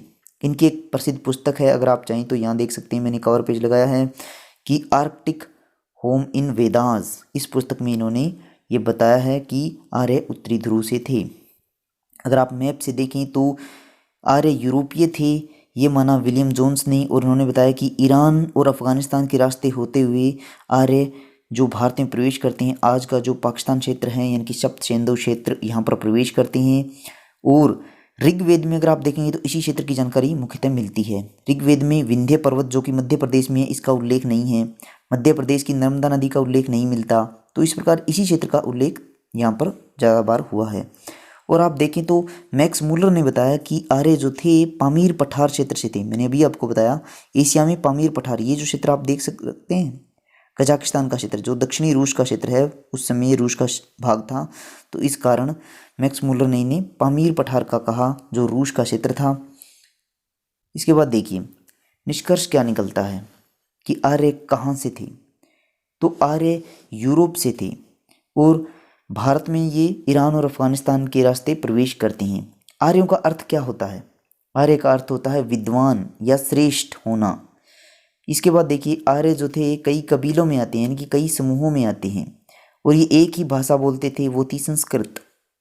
और संस्कृत को भारूपीय वर्ग की भाषा कहा गया है, यानी कि भारत और यूरोप। तो भारत और यूरोप की भाषा कहा गया है संस्कृत को। एक प्रश्न बनता है कि आर्यों की पहचान कैसे होती है? तो इनकी पहचान होती है भाषाई वर्ग के रूप में, यानी कि एक ही भाषा संस्कृत बोलने वाले आर्य कहलाए।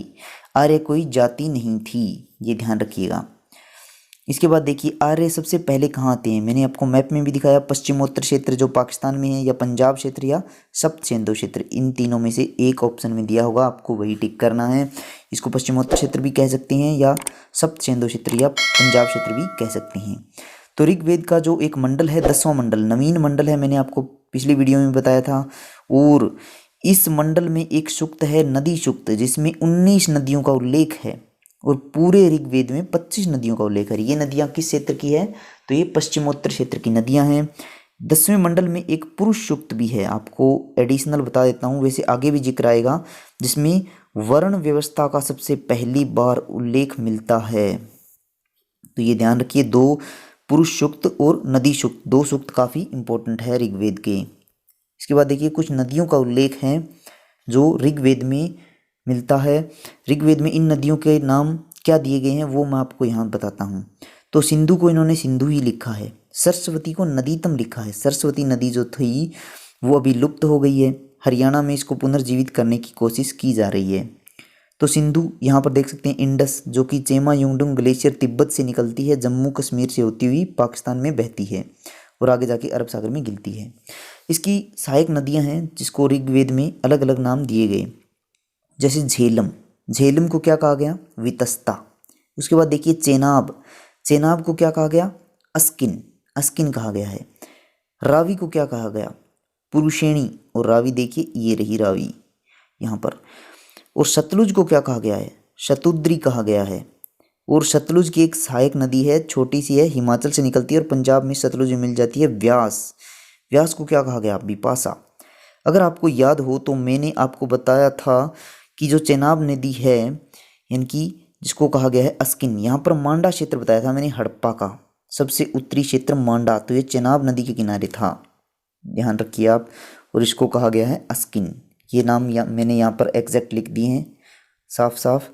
तो इसमें देखिए ऋग्वेद में सबसे ज़्यादा बार उल्लेख सिंधु नदी का मिलता है और सबसे पवित्र नदी तो वो मानी गई है सरस्वती को यानी कि नदीतम को, और इसको सर्वश्रेष्ठ और पवित्र माना है आर्यों ने।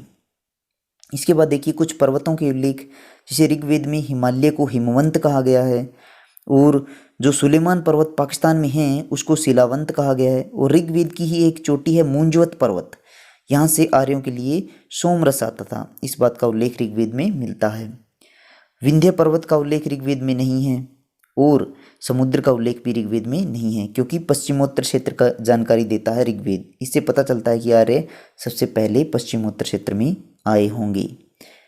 तो ऋग्वेदिक आर्य जो थे 1500 ईसा पूर्व से 1000 ईसा पूर्व के, इनका जीवन कैसा था? कबीलाई लोग थे, बहुत ज़्यादा मात्रा में अपने साथ पशु रखते थे, पशुओं के आवश्यकता के लिए घास की तलाश में ये एक स्थान से दूसरे स्थान पर जाते रहते थे, चरवाहा थे, इसी कारण इनको अर्धयायावर कहा गया है यानी कि घुमक्कड़ कहा गया है, स्थायी जीवन जीते नहीं थे। जब आर्य किसी क्षेत्र में जाते थे तो स्थानीय लोगों से आर्यों की मुठभेड़ होती थी यानी कि संघर्ष होता था। संघर्ष में जीत अक्सर किसकी होती थी? तो आर्यों की जीत होती थी। कारण क्या था?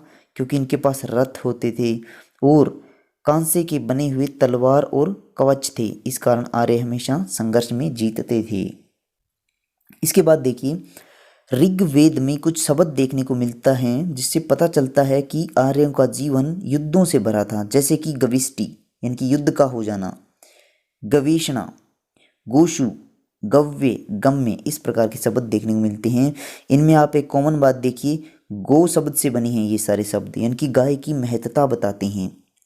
आर्यों के जो कबीले की बात करें तो सबसे महत्वपूर्ण कबीला था भरत कबीला, और भरत कबीले के जो लोग थे वो थे त्रित्सु वंश से संबंधित। इसके अलावा भी अन्य कबीले थे जिनको पंचजन कबीला कहा गया, महत्वपूर्ण कबीले थे पंचजन कबीले। तो ये कबीले देखिए क्या थे? पुरु कबीला, अणु कबीला, यदु और तुर्वश और द्रुहु। और इसमें देखिए यदु और तुर्वश का नाम एक साथ मिलता है ऋग्वेद में। और ये पुरु के जो ब्रैकेट में लिखा है मृगवाचा यानी कि झूठ बोलने वाला कबीला, ये किसे कहा गया है? तो पुरु कबीले को झूठ बोलने वाला कबीला ऋग्वेद में बताया गया है। इसके बाद देखिए ऋग्वेद के 7वें मंडल में एक महत्वपूर्ण युद्ध का उल्लेख मिलता है, दासराग्य युद्ध, यानी कि 10 राजाओं का युद्ध। युद्ध क्यों हुआ? युद्ध हुआ गुरुपद को लेकर, यानी कि विश्वामित्र जो थे, विश्वामित्र आपने देखा ऋग्वेद में 3रे मंडल से संबंधित ऋषि थे और इन्होंने गायत्री मंत्र का जो आविष्कार है इन्होंने किया था। विश्वामित्र भरत कबीले के गुरु थे, तो भरत कबीले ने क्या किया? विश्वामित्र को हटाकर वशिष्ठ को गुरु बना लिया। इस कारण विश्वामित्र हो जाते हैं नाराज और वो भरत कबीले के विरुद्ध 10 कबीले इकट्ठे करते हैं, पंचजन कबीले, अणु, यदु, तुर्वस, द्रुहु ये सब, और 5 अन्य कबीले, इनको इकट्ठा करते हैं और भरत कबीले के विरुद्ध युद्ध करते हैं। लेकिन युद्ध में जीत किसकी होती है? भरत कबीले की। और भरत कबीले का जो राजा था वो सुदास था, और मैंने अभी बताया ये त्रित्सु वंश के लोग थे। तो ये प्रश्न बनता है कि युद्ध का कारण क्या था? तो युद्ध का कारण था गुरुपद को लेकर। और ये दासराग्य युद्ध जो था वो पुरुषेणी नदी के किनारे हुआ, यानी पुरुषेणी नदी रावी नदी को कहा गया है, रावी को पुरुषणी कहा गया है। अब देखते हैं अर्थव्यवस्था आर्यों की। तो अर्थव्यवस्था, ये लोग स्थायी जीवन नहीं जीते थे, मैंने आपको बताया। तो ऋग्वेदिक आर्य जो थे इनका मुख्य पेशा पशुपालन था। कृषि करने के लिए स्थायी रूप से बसना पड़ता है। तो आर्यों का दूसरा पेशा अगर आप माने तो कृषि मान सकते हैं, लेकिन पहला पेशा पशुपालन ही था, क्योंकि कृषि ऐसा माना जाता है कि 1500 ईसा पूर्व से 1000 ईसा पूर्व के इस समय काल में, यानी कि इन 500 वर्षों में कुछ ऐसे आर्य लोग रहे होंगे जिन्होंने स्थायी जीवन जिया होगा और कृषि की होगी। तो कुछ साक्ष्य मिलते हैं कृषि के, इस कारण इसको द्वितीय पेशा कहा गया है। पशुपालन में देखें तो इनका मुख्य संपत्ति क्या हुई? पशु, और पशुओं के लिए कई बार युद्ध भी होते थे। कई कबीलों में इसी कारण युद्ध होते थे पशुओं को लेकर, और पशुओं में भी गाय सबसे महत्वपूर्ण थी। और अगर आपको याद हो तो हमने हड़प्पा सभ्यता जब पढ़ी थी उसमें देखा था कि वृषभ जो था महत्वपूर्ण पशु था, लेकिन ऋग्वेद में क्या है, यानी कि वैदिक सभ्यता में क्या है, गाय सबसे महत्वपूर्ण पशु है। और हड़प्पा सभ्यता में आपने देखा होगा कि नगरीय सभ्यता थी, और ये जो सभ्यता है वैदिक सभ्यता, ये ग्रामीण सभ्यता है। ये भी एक बड़ा अंतर है। अब भारत में पुनर्नगरीकरण हम देखेंगे महाजनपद काल में, यानी कि उत्तर वैदिक काल के बाद में। अब देखिए गाय की महत्ता काफ़ी अधिक थी, क्योंकि गविष्टि, गवेष्णु, गोशु, गव्य, गम्य, ये देखो इन शब्दों से पता चलता है। ये मैं आपको पहले ही बता चुका हूँ, तो ये सब गो से उत्पन्न हुए हैं। गाय से संबंधित अन्य शब्द देखिए, जैसे गोमत, जो समाज में संपन्न व्यक्ति थे, धनवान थे, उनको गोमत कहा गया, यानी कि जिसके पास ज़्यादा गायें वही धनवान। गोपति, राजा को गोपति कहा गया। गवयुति, यानी कि जो दूरी के लिए, आज अगर हम बात करते हैं दूरी को मापने के लिए 500 किलोमीटर, 1000 किलोमीटर, इस तरह से हम किलोमीटर में मापते हैं दूरी, या मील्स में मापते हैं, जो भी हो, उस समय गवयुति कहा गया था। दूरी को मापने के लिए शब्द का प्रयोग हुआ वो गवयुति था। और समय को मापने के लिए आज हम आवर्स, मिनट्स, सेकंड्स इनमें बोलते हैं, उस समय गोधूली, इनकी ऋग्वेद में समय को दर्शाने के लिए गोधूली शब्द का प्रयोग होता था। तो कबीले में जो गायें होती थी उनका दूध जो दोहने के लिए जो बच्चियां होती थी, पुत्रियां होती थी, वो दूध को दोहती थी, तो इस कारण उनको दुहिता या दुहित्री कहा गया है ऋग्वेद में। इसके बाद देखिए गाय को इतनी महत्ता थी कि इसके लिए अघन्या शब्द का प्रयोग हुआ है, यानी कि गाय की हत्या नहीं की जा सकती। अगर कोई गाय की हत्या करता था तो उसके लिए मृत्युदंड का प्रावधान ऋग्वेद में देखने को मिलता है। तो इससे गाय की महत्ता पता चलता है। अगर आप देखें द्वितीय पेशा, तो वो कृषि थी। मैंने आपको बताया कृषि को द्वितीय पेशा क्यों माना, ये इसलिए माना कि 24 श्लोकों में कृषि का उल्लेख मिलता है। वैसे ये बहुत कम है। अगर आप देखें तो ऋग्वेद में 10,500 मंत्र या श्लोक हैं, जिसमें मात्र 24 श्लोक ऐसे हैं जिसमें कृषि के बारे में बातें देखने को मिलती है। तो ये काफ़ी कम है। इस कारण ये अनुमान लगाया गया कि कृषि का महत्व आर्यों के जीवन में ज़्यादा नहीं था। लेकिन जितना भी था, कुछ शब्द देख लीजिए कृषि से संबंधित। वो शब्द थे ऊर्ध्वर किसे कहा गया, उर्वर, यानी कि जो भूमि उपजाऊ थी उसको ऊर्ध्वर कहा गया। धान्य, अनाज को धान्य कहा गया। वपंती, यानी कि जो बीज बोने की क्रिया थी उसको वपंती कहा गया ऋग्वेद में।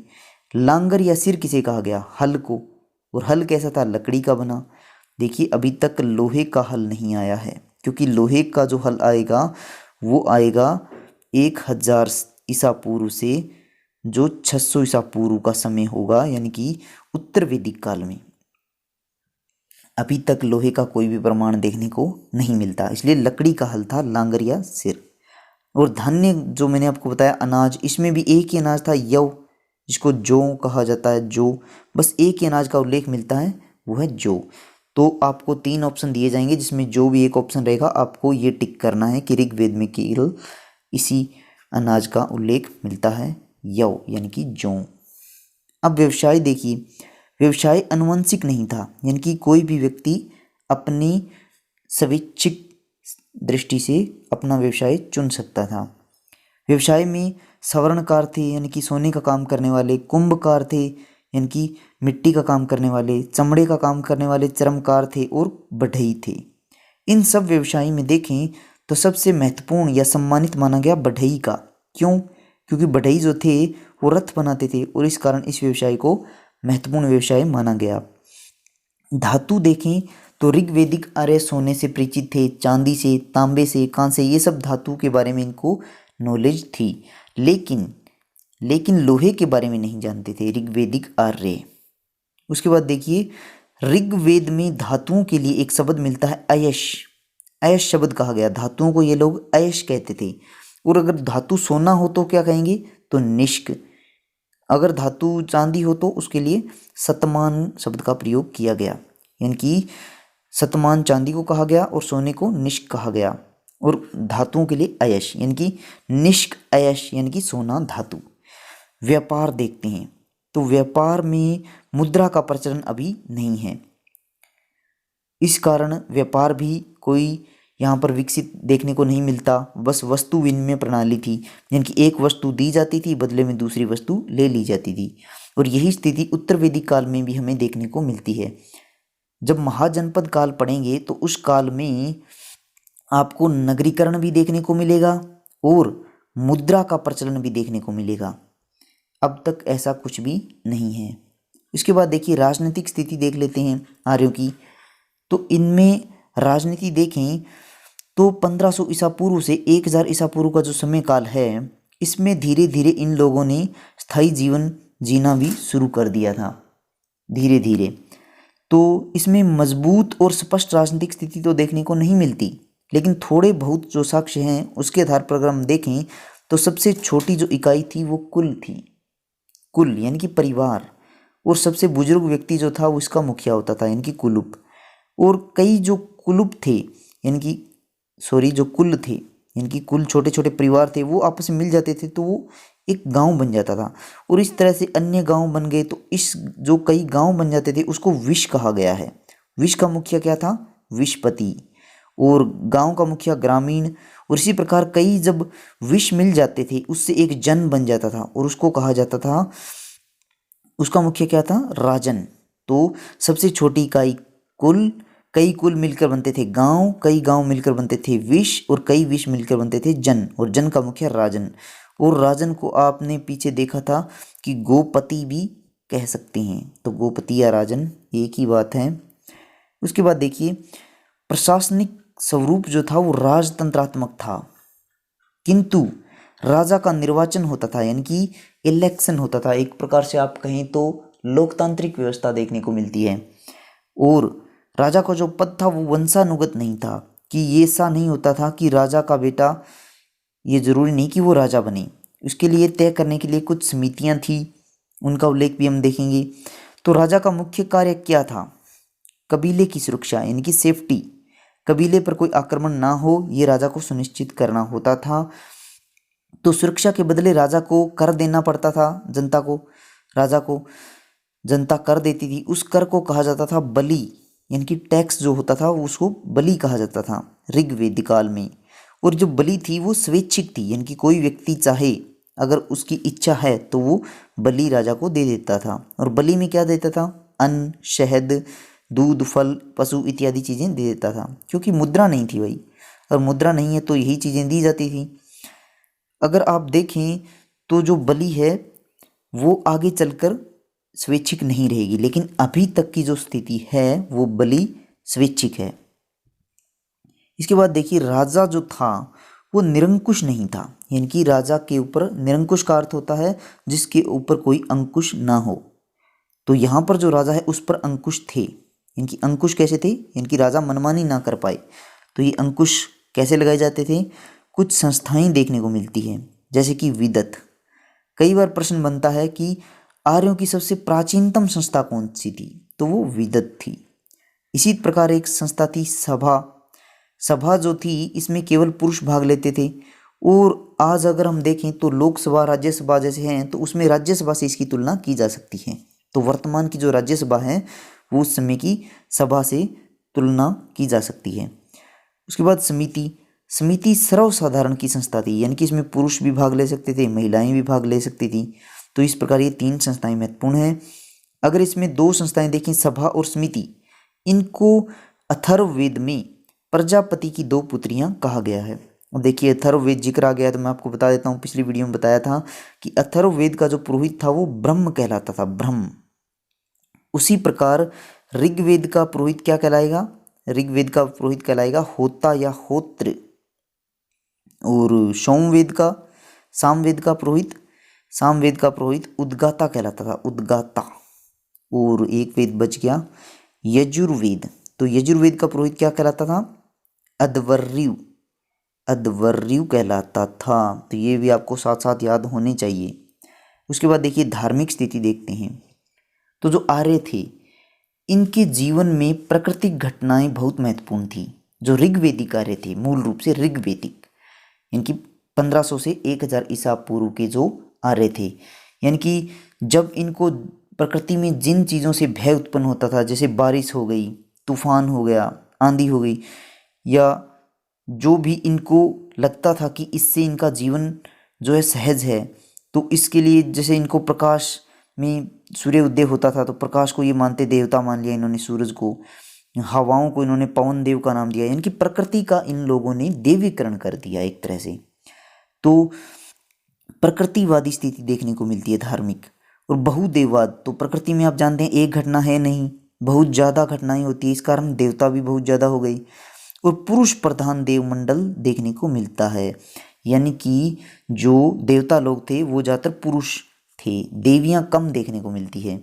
तो यास्क जो थे इन्होंने पुरुष देवमंडल को 3 भागों में बांटा है। यास्क, आपको कुछ याद आया? इन्होंने निरुक्त की रचना की थी। निरुक्त की, जो हमने पढ़ा था निरुक्त शब्दों की उत्पत्ति कैसे होती है, तो वहाँ पर निरुक्त की रचना यास्क ने की थी, ये मैंने आपको बताया था। तो देवमंडल देखिए, तो देवमंडल में 3 भाग कौन से हैं? आकाश के देवता, अंतरिक्ष के देवता, पृथ्वी के देवता। इसमें आकाश के देवता कौन से थे? जैसे विष्णु हो गए, मित्र हो गए, वरुण हो गए, ध्यो या ध्योष जो प्राचीन देवता थे वो आकाश के देवता थे। अंतरिक्ष के एकमात्र एक देवता थे इंद्र। इन्होंने माना कि आकाश से भी जो ऊपर है वो है अंतरिक्ष, तो इंद्र को अंतरिक्ष का देवता माना। अग्नि, सोम और पूषण को पृथ्वी का देवता माना गया। पूषण पशुओं के देवता थे और अग्नि जो देवता थे वो मध्यस्थ के देवता थे। यहाँ पर हम देखते हैं, तो मैंने आपको बताया जो ध्योष यानी कि ध्यो जो थे आकाश के देवता, ये प्राचीनतम देवता थे आर्यों की। एक तरह से हम देखें तो ध्यो का अर्थ ही होता है आकाश। तो सबसे प्राचीन देवता कौन से थे, ये प्रश्न बनेगा, तो आपको उसमें कई ऑप्शन मिलेंगे, इंद्र, वरुण, इस तरह करके पूषण, लेकिन आपको ध्यो या द्योष को टिक करना है। अब हम देखें इंद्र, तो इंद्र जो थे ऋग्वेदिक आर्यों के सबसे महत्वपूर्ण देवता थे। कैसे पता चलता है? क्योंकि ऋग्वेद में 250 बार इनका उल्लेख मिलता है। आपको ये याद नहीं रखना कि कितनी बार उल्लेख मिलता है, बस इससे एक आइडिया लगाया गया है कि ये सबसे महत्वपूर्ण देवता रहे होंगे। इंद्र जो थे आंधी, तूफान, वर्षा और युद्ध के देवता माने गए हैं। इंद्र के कुछ नाम भी ऋग्वेद में हैं, जैसे पुरंदर, पुरभिद, अत्सुजीत, वज्रबाहु, तोनन और सर्पांतक। पुरंदर जो किलों को तोड़ने वाले हैं उसको पुरंदर कहा गया है। तो ये भी, इससे मैंने आपको हड़प्पा सभ्यता में एक लिंक बताया था कि एक व्हीलर नाम के व्यक्ति हुए, उन्होंने माना था कि जो आर्य थे उन्हीं के कारण हड़प्पा सभ्यता का पतन हुआ था। अब देखिए, अग्नि देवता दूसरे महत्वपूर्ण देवता माने गए हैं इंद्र के बाद ऋग्वेदिक आर्यों की। क्यों? क्योंकि 200 बार उल्लेख देखने को मिलता है। और अग्नि देवता को मध्यस्थ का देवता भी कहा गया है, यानी कि जैसे हम यज्ञ करते थे आर्य लोग, तो यज्ञ में जो आहुति डालते थे वो अग्नि को दी जाती थी। जैसे आह्वान किया जा रहा है इंद्र देवता का, तो आहुति किसको दी जा रही है? आहुति दी जा रही है अग्नि को, और ऐसा माना जाता था कि अग्नि इस आहुति को इंद्र देवता तक पहुंचाएंगी। तो इस तरह से अग्नि देवता को मध्यस्थ का देवता माना गया है। सोम देवता का उल्लेख जो है वो 9वें मंडल में मिलता है, और 9वां मंडल सोम ऋषि से संबंधित है। कुछ याद आया? तो ये याद रखना है आपको।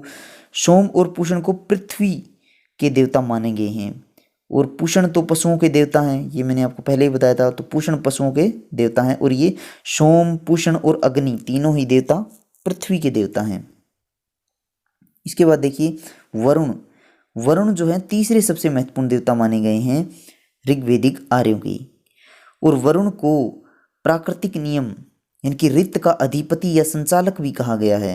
ऋत का अर्थ क्या होता है? ऋत का अर्थ होता है प्राकृतिक नियम, कि प्राकृतिक नियम कैसे चलेंगे उसके जो संचालक हैं वो किसे माना गया है? तो वरुण देवता को माना गया है।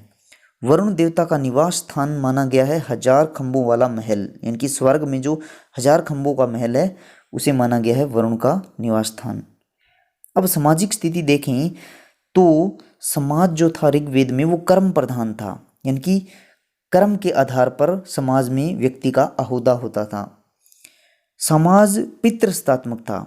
हमने हड़प्पा सभ्यता में क्या देखा था? हड़प्पा में हमने देखा था कि समाज मातृसत्तात्मक था, लेकिन यहाँ पितृसत्तात्मक समाज है। महिलाओं की अगर बात की तो महिलाओं के बाल विवाह नहीं होते थे, बहुपत्नी प्रथा नहीं थी, पर्दा प्रथा नहीं था, यानी कि घूंघट या बुर्का उसमें नहीं था, सती प्रथा नहीं थी। तो इस प्रकार महिलाओं की स्थिति काफ़ी अच्छी थी ऋग्वेदिक काल में। तो महिलाओं के अधिकार देखें तो उपनयन संस्कार होता था, यानी कि महिलाएं जनेऊ धारण कर सकती थी। पूजा पाठ यानी कि यज्ञ में पुरुषों के साथ भाग लेती थी। विधवा का पुनर्विवाह होता था। और एक प्रथा यानी कि एक पत्नी प्रथा, यानी कि कोई व्यक्ति एक ही पत्नी से विवाह करता था अगर एक दो अपवाद को हम छोड़ दें तो। महिलाओं को वर चुनने की अनुमति थी, यानी कि स्वयंवर होते थे और महिला अपनी इच्छा से अपना वर चुनती थी। अंतर जातीय विवाह भी देखने को मिलता है, यानी कि जातिवाद नहीं था। इसका सबसे अच्छा उदाहरण हम देखें तो अगस्त ऋषि और लोपामुद्रा का विवाह था। अगर आपको याद हो तो लोपामुद्रा ने ऋग्वेद में मंत्रों की रचना की थी और मैंने 3 महिलाएं आपको बताई थी महत्वपूर्ण। लोपामुद्रा, एक थी कक्षावृत्ति और एक महिला कौन सी थी, विश्वरा। तो ये 3 महिलाएं आपको याद रखना है, इन्होंने ऋग्वेद में मंत्रों की रचना की थी।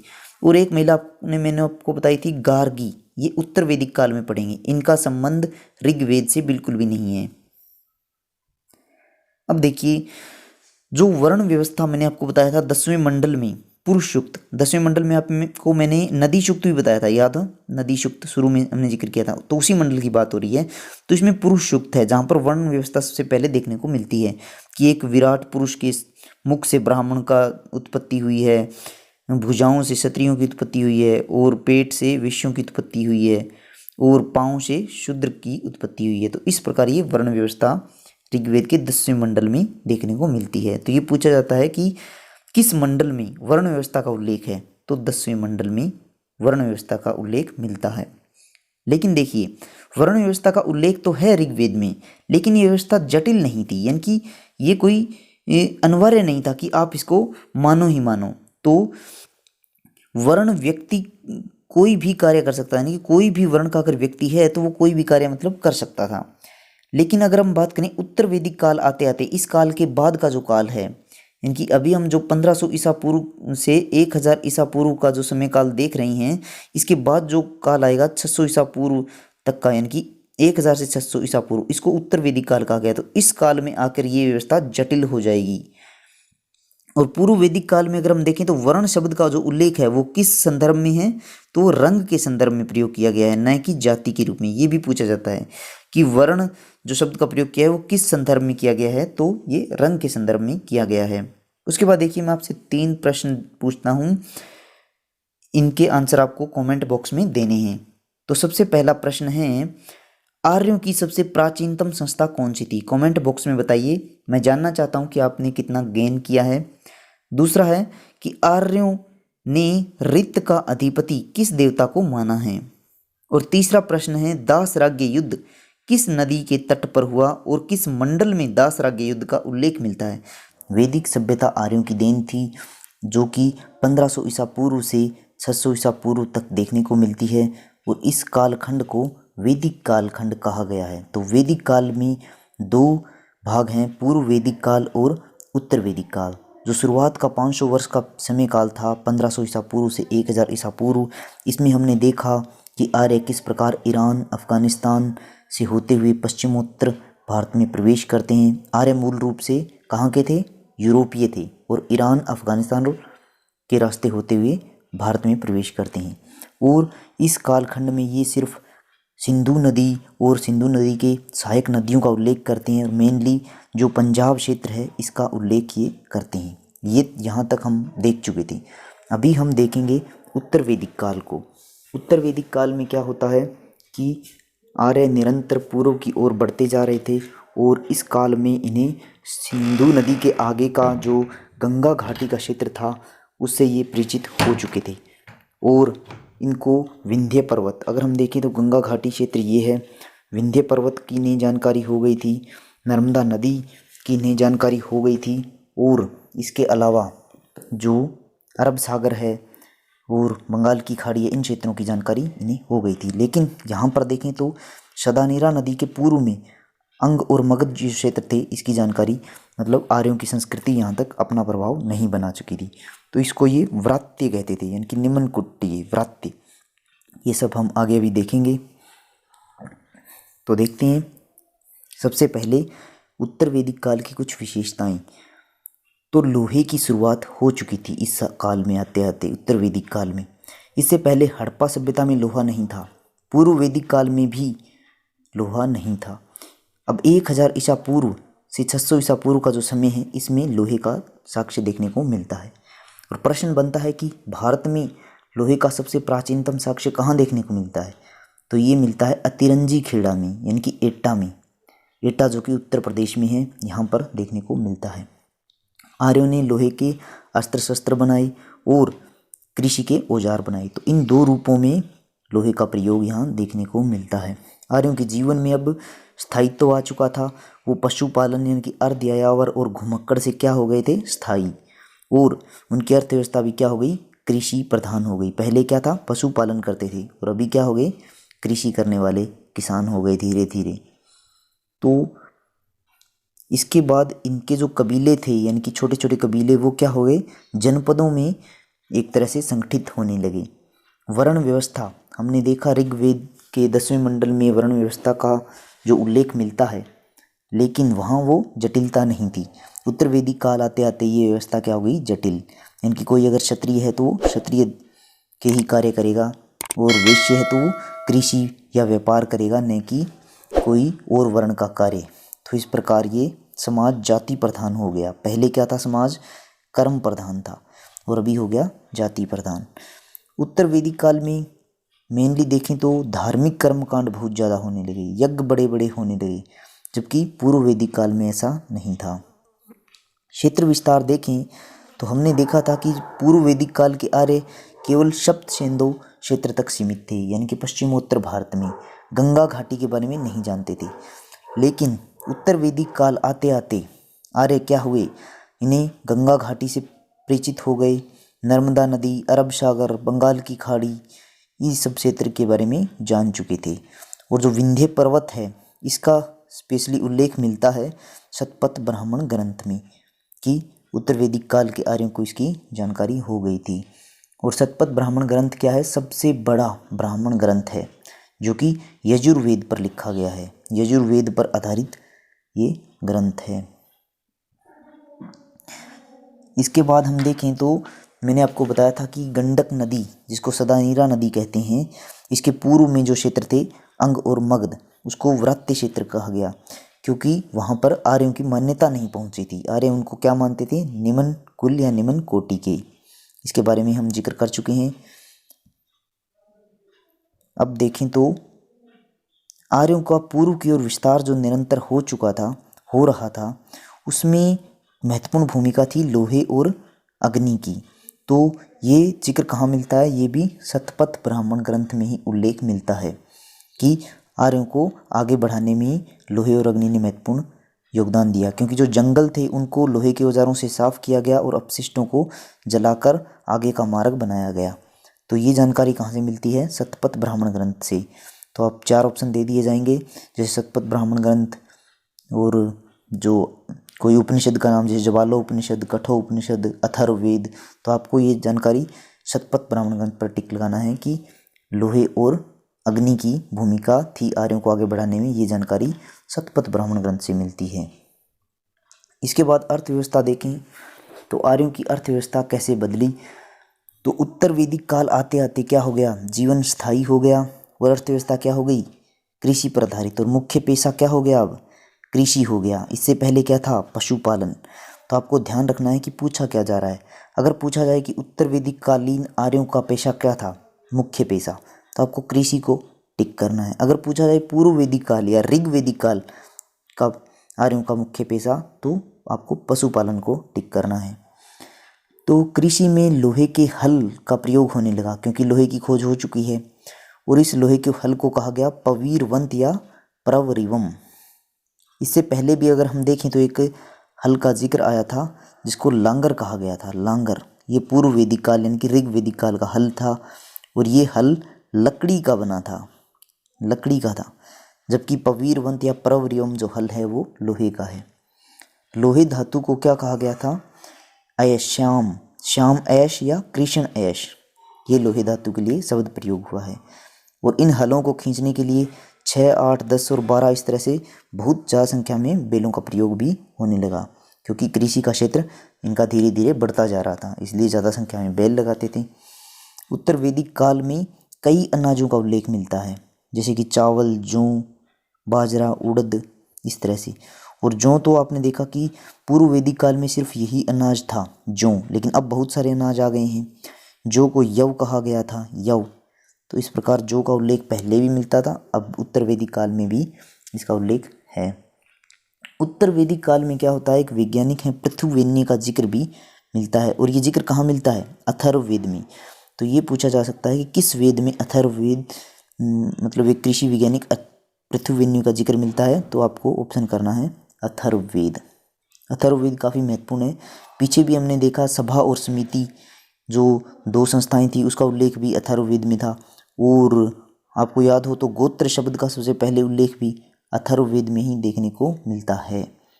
तो अथर्ववेद काफ़ी जानकारियाँ देता है। अथर्ववेद में देखिए यहाँ पर पशुपालन की वृद्धि की कामना भी अथर्ववेद में ही की गई है। और जो अकाल पड़ता है उसकी जानकारी कहाँ से मिलती है, तो वो अथर्ववेद से नहीं बल्कि छांदोग्य उपनिषद से मिलती है। छांदोग्य उपनिषद ये सबसे प्राचीन उपनिषद है, सबसे प्राचीन है। देखिए मैं बड़ा नहीं कह रहा हूँ, प्राचीन। बड़ा उपनिषद कौन सा था, बड़ा उपनिषद था बृहदारण्य उपनिषद, बृहदारण्य। और सबसे बड़ा ब्राह्मण ग्रंथ शतपथ ब्राह्मण ग्रंथ। तो इन चीज़ों में आपको कंफ्यूज नहीं होना है, हम ये सब बातें पढ़ चुके हैं पीछे। शिल्पकारी का उदय भी देखने को मिलता है, जिसमें कि अर्थव्यवस्था में कोई बड़ा लाभ नहीं हो रहा है क्योंकि मुद्रा नहीं है। और पूर्व वैदिक काल की तरह यहाँ भी व्यापार की स्थिति कैसे है, वस्तु विनिमय पद्धति, इनकी कोई भी परिवर्तन नहीं। पहले भी व्यापार वस्तु विनिमय से था, अब भी है। सोने को निष्क कहा गया है, जैसे चांदी को सतमान कहा गया। जैसे हमने देखा कि लोहे को कृष्ण ऐश कहा गया था, कृष्ण या श्याम ऐश, उसी प्रकार यहाँ पर सोने को निष्क और चांदी को सतमान कहा गया है। महाजनी प्रथा शुरू हो चुकी थी, जिसको कि कुसीद कहा गया।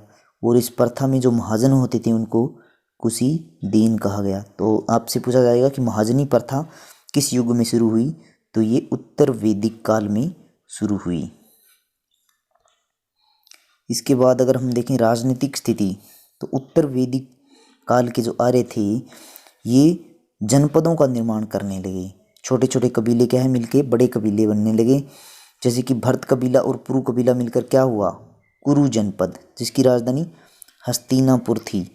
और ये जो कबीला है पुरु कबीला, इसके बारे में हम पहले ही पढ़ चुके हैं। इसको झूठ बोलने वाला कबीला या मृगवाचा कहा गया था, कुछ याद आया आपको। तो ये कबीला भरत कबीले के साथ जुड़ता है और कुरु जनपद का निर्माण करता है। तुर्वश और क्रीवी कबीले का भी उल्लेख मिलता है, जो मिलकर पंचाल जनपद बनाते हैं। पंचाल जनपद जो कि रुहेलखंड के आसपास का क्षेत्र है, बरेली उत्तर प्रदेश में मेनली। तो इसकी राजधानी क्या थी, कांपिल्य। और इसका जानकारी कहाँ से मिलती है, यजुर्वेद की तैत्तिरीय संहिता में। यजुर्वेद पर लिखा हुआ जो ब्राह्मण ग्रंथ है, तैत्तिरीय ब्राह्मण ग्रंथ, वहाँ से ये पता चलता है कि पंचाल की राजधानी क्या थी, कांपिल्य। और हम पंचाल महाजनपद पढ़ेंगे तब राजधानी क्या होगी, अहिछत्र। जब हम आगे की कक्षाओं में देखेंगे तो अहिछत्र राजधानी हो जाएगी। तो वहाँ पर क्या होगा, पंचाल महाजनपद होगा। यहाँ पर क्या है, एक जनपद है छोटा सा, जिसकी राजधानी क्या है, कांपिल्य। अब आगे देखें तो एक जनपद काशी जनपद का भी जिक्र मिलता है, जिसकी राजधानी वाराणसी थी। जो वर्णा और असी नाम की दो नदियों के बीच थी, इसी कारण नाम पड़ा वाराणसी। और काशी को सबसे प्राचीनतम जीवंत शहर माना गया है। जीवंत मतलब जब ये शहर बसा उसके बाद कभी भी उजड़ा नहीं है। और कौशल जनपद भी देखने को मिलता है, जिसकी राजधानी श्रावस्ती थी। केकेय जनपद जो कि पंजाब में देखने को मिलता है। तो इस प्रकार कुछ जनपद थे जो कि इस काल में देखने को मिलते हैं। अब हम अगर देखें प्रशासनिक मुद्दा, तो प्रशासन में क्या था, प्रशासन भी बिल्कुल वैसा ही था जैसे मुद्रा थी। मुद्रा वहाँ भी नहीं थी, मुद्रा यहाँ भी नहीं है। प्रशासन पूर्व वैदिक काल में भी राजतंत्रात्मक था, यहाँ भी राजतंत्रात्मक है। वहाँ भी प्रशासन में क्या था, वंशानुगतता नहीं थी। राजतंत्रात्मक था, वंशानुगतता नहीं थी, मतलब राजा का बेटा राजा नहीं बन रहा था। यहाँ भी वैसा नहीं है। लेकिन अगर हम आगे के काल में देखें, महाजनपद काल आते आते ये वंशानुगतता भी हमको दिखाई देगी। लेकिन फिलहाल ऐसा कुछ नहीं है। राजतंत्र की उत्पत्ति तो ऋग्वेद से हो ही चुकी थी। अथर्ववेद में राजा के निर्वाचन की बात बताई गई है, यानी कि राजा का जो है चुनाव हो रहा है, यानी कि एक तरह से देखें तो लोकतंत्र जैसी स्थिति देखने को मिलती है। और कहाँ से मिलती है जानकारी? अथर्ववेद से। एक ऐत्रेय ब्राह्मण ग्रंथ, आपको याद हो ये ऋग्वेद पर लिखा हुआ ब्राह्मण ग्रंथ है, जैसे कौशितकी था, कौशितकी भी तो ऋग्वेद पर लिखा ही ब्राह्मण ग्रंथ था, उसी प्रकार ये एक ऐत्रेय ब्राह्मण ग्रंथ भी है। कौशितकी ब्राह्मण ग्रंथ और ऐत्रेय ब्राह्मण ग्रंथ दोनों ऋग्वेद पर लिखे हैं। तो इस ऐत्रेय ब्राह्मण ग्रंथ की खासियत क्या है कि इसमें राजा के गुणों की बात बताई गई है कि राजा की उत्पत्ति किन शर्तों पर हो रही है। ये सब कहाँ लिखा गया है? ऐत्रेय ब्राह्मण ग्रंथ में। तो ये पूछा जाएगा कि राजा के गुणों का जिक्र किस ब्राह्मण ग्रंथ में है, तो आपको टिक करना है ऐत्रेय ब्राह्मण ग्रंथ में। अगर पूछा जाए कि राजा का निर्वाचन का उल्लेख कहाँ है, तो आपको करना है अथर्ववेद। अगर राजा के गुणों की बात पूछी जाए तो ऐत्रेय ब्राह्मण ग्रंथ। तो इसमें कंफ्यूज नहीं होना है। जब किसी निर्वाचित राजा का राज्याभिषेक होता था तो कुछ विशेष मंत्रों का पाठ जो ब्राह्मण लोग करते थे, क्यों करते थे? ताकि राजा में देवताओं के गुण आ जाएं, राजा की जो शक्तियां हैं, दिव्य शक्तियां हैं, वो राजा को मिल जाए देवता की। तो इन सब बातों से क्या पता चलता है कि एक तरह से राजत्व का देवीय सिद्धांत की शुरुआत हो चुकी थी, यानी कि राजा को देवता के तुलना में देखा जाता था कि राजा एक तरह से देवता ही है, ये माना जाता था। तो इस प्रकार हम कह सकते हैं कि उत्तर वैदिक काल में राजत्व के देवीय सिद्धांत देखने को मिलता है। फिर हम जब आगे मध्यकालीन भारत पढ़ेंगे, मुस्लिम आक्रमण होते हैं, तो उस दौरान बलबन एक राजा होगा, बलबन, और एक होगा मोहम्मद बिन तुगलक। ये दोनों भी राजत्व के देवीय सिद्धांत का पालन करेंगे, यानी कि एक तरह से ये दिखाएंगे कि हम ही ईश्वर के बराबर हैं। तो इसी तरह से इसी को कहते हैं राजत्व का देवीय सिद्धांत। तो अगर पूछा जाए कि भारत में सबसे पहले राजत्व का देवीय सिद्धांत किस काल में शुरुआत हुई, तो हम टिक करेंगे उत्तर वैदिक काल में। तो जो राजा को आम लोगों से खास दिखाने के लिए जो दो प्रकार के कार्य होते थे वो क्या थे? एक तो बड़ी बड़ी उपाधियां देना, राजा को बड़ी बड़ी उपाधियां दी जाती थी, और बड़े बड़े यज्ञ किए जाते थे जिससे कि राजा को अलग दिखाया जा सके। कुछ यज्ञ जैसे अश्वमेध यज्ञ क्षेत्र विस्तार के लिए होता था, राजसूय यज्ञ जो राज्याभिषेक के समय होता था, वाजपेयी यज्ञ ये स्पेशल, इसमें घुड़दौड़ होती थी, रथ दौड़ मतलब जिसमें रथ दौड़ते थे ताकि राजा को विशिष्ट दिखाया जाए और राजा के रथों की जीत दिखाई जाती थी। तो ये सब कार्य हो रहे थे। और उपाधियों में देखें तो कुछ उपाधियां थी, जैसे अगर उत्तर दिशा में कोई राजा है तो वो विराट की उपाधि ले रहा था, दक्षिण के राजा भोज, पूर्व के राजा सम्राट और पश्चिम के राजा सवराट, और जो मध्य के राजा थे वो राजन की उपाधि धारण कर रहे थे। तो ये सब उपाधियां भी उत्तर वैदिक काल में प्रचलित थी। इसके बाद हम अगर देखें तो टैक्स का देखें, टैक्स यानी कि कर, कर को बलि कहा गया था, जो कि पूर्व वैदिक काल में अनिवार्य नहीं थी, लेकिन अभी क्या हो गया? अनिवार्य हो गया। और इससे प्रशासनिक लाभ ये हुआ कि अब अधिकारियों की नियुक्ति हो सकती थी कि राजा उनको वेतन के रूप में कुछ दे सकता था। हालांकि मुद्रा नहीं है, लेकिन फिर भी प्रशासनिक अधिकारी नियुक्त हो रहे थे, और ये अधिकारी रत्नी या रत्नीन कहलाते थे। शतपथ ब्राह्मण ग्रंथ में ऐसे 12 रत्नीनों का उल्लेख हुआ है। शतपथ ब्राह्मण ग्रंथ मैंने आपको बताया कि सबसे बड़ा ब्राह्मण ग्रंथ था। सबसे बड़ा ब्राह्मण ग्रंथ कौन सा था? शतपथ ब्राह्मण ग्रंथ, यजुर्वेद से संबंधित था। और सबसे बड़ा उपनिषद देखें, उपनिषद उपनिषद भी क्या था? यजुर्वेद से संबंधित था। उपनिषद कौन सा था सबसे बड़ा? बृहदारण्य, ये सब हम पढ़ चुके हैं। तो बृहदारण्य सबसे बड़ा उपनिषद, यजुर्वेद पर लिखा हुआ, और सबसे बड़ा जो ब्राह्मण ग्रंथ क्या था? शतपथ ब्राह्मण ग्रंथ। अगर पूछ लिया जाए कि सबसे प्राचीन उपनिषद कौन सा था, तो छांदोग्य, ये सब बातें हम कर चुके हैं। छांदोग्य सबसे प्राचीन उपनिषद था। और सबसे प्राचीन अगर पुराण पूछ लिया जाए तो सबसे प्राचीन पुराण कौन सा था, तो पुराण था मत्स्य पुराण। इस प्रकार ये अगर आप पीछे की वीडियो देखें तो आपको पता चलेगा। इसके बाद देखें तो प्रशासनिक अधिकारियों में भागदूग, यानी कि जो अधिकारी, ये एक तरह से पद था कि जो अधिकारी कर इकट्ठा करता था उसको भागदूग कहा गया है उत्तर वैदिक काल में। और जो कर इकट्ठा हो गया, जैसे जहाँ पर राजकोष होता था, जहाँ पर धन रखा जाता था, उसका जो कोषाध्यक्ष क्या कहलाता था? संग्रहीता। तो ये दो शब्द आपको याद रखने हैं, भागदूग और संग्रहीता। संग्रहीता वो था जो संग्रहित एक तरह से यूँ कनेक्ट कीजिए कि संग्रहित किए हुए धन का जो अधिकारी होता था, और जो कर इकट्ठा करता था वो क्या था, बागदू, यानी कि भाग दौड़ करके कर को इकट्ठा करता था। इस तरह से आप इसको याद रख सकते हैं। राजपद राजतंत्रात्मक प्रणाली के साथ चल रहा था। मुद्रा का प्रचलन अब तक नहीं था। ऋग्वेदिक काल की अपेक्षा सभा और समिति का महत्व क्या हो गया था, डाउन, काफ़ी कम हो गया था। सभा और समिति का महत्व इस काल में आते आते कम हो गया था। इसी प्रकार एक संस्था थी विदत, आपको याद है विदत, ये सबसे प्राचीन संस्था थी आर्यों की। सभा और समिति का महत्व इस काल में आते थे पूर्व वैदिक काल की अपेक्षा काफ़ी कम हो गया था।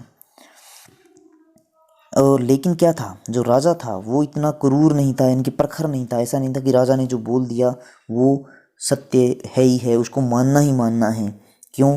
क्योंकि मुद्रा का प्रचलन नहीं था, इसलिए अधिकारी वर्ग के जो लोग थे उनसे राजा को समर्थन की उम्मीद रखनी पड़ती थी कि कहीं उनको हटा ना दे राजा को अधिकारी वर्ग।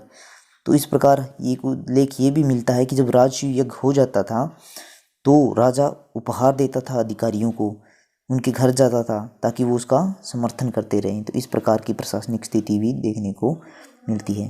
अब अगर हम देखें कि उत्तर वैदिक काल का समाज कैसा था, जो आम जनसाधारण थे उनकी क्या स्थिति थी, तो उसमें हम देख चुके हैं कि समाज जाति प्रधान हो गया था, कर्म प्रधान नहीं रहा था। वर्ण व्यवस्था भी जटिल हो गई थी।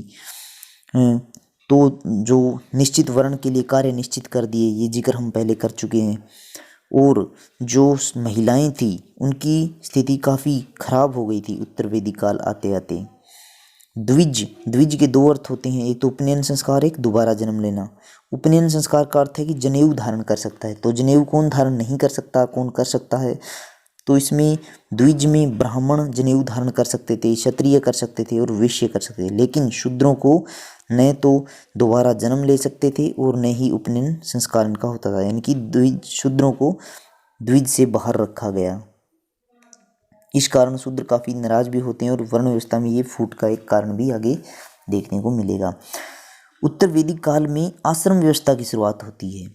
तो आश्रम व्यवस्था किस काल में शुरू हुई? उत्तर वैदिक काल में। आश्रम कितने थे? 4 आश्रम थे। कैसे? ब्रह्मचर्य, गृहस्थ, वानप्रस्थ और संन्यास। इसमें एक तरह से बताया गया है कि जीवन को कैसे जीना है।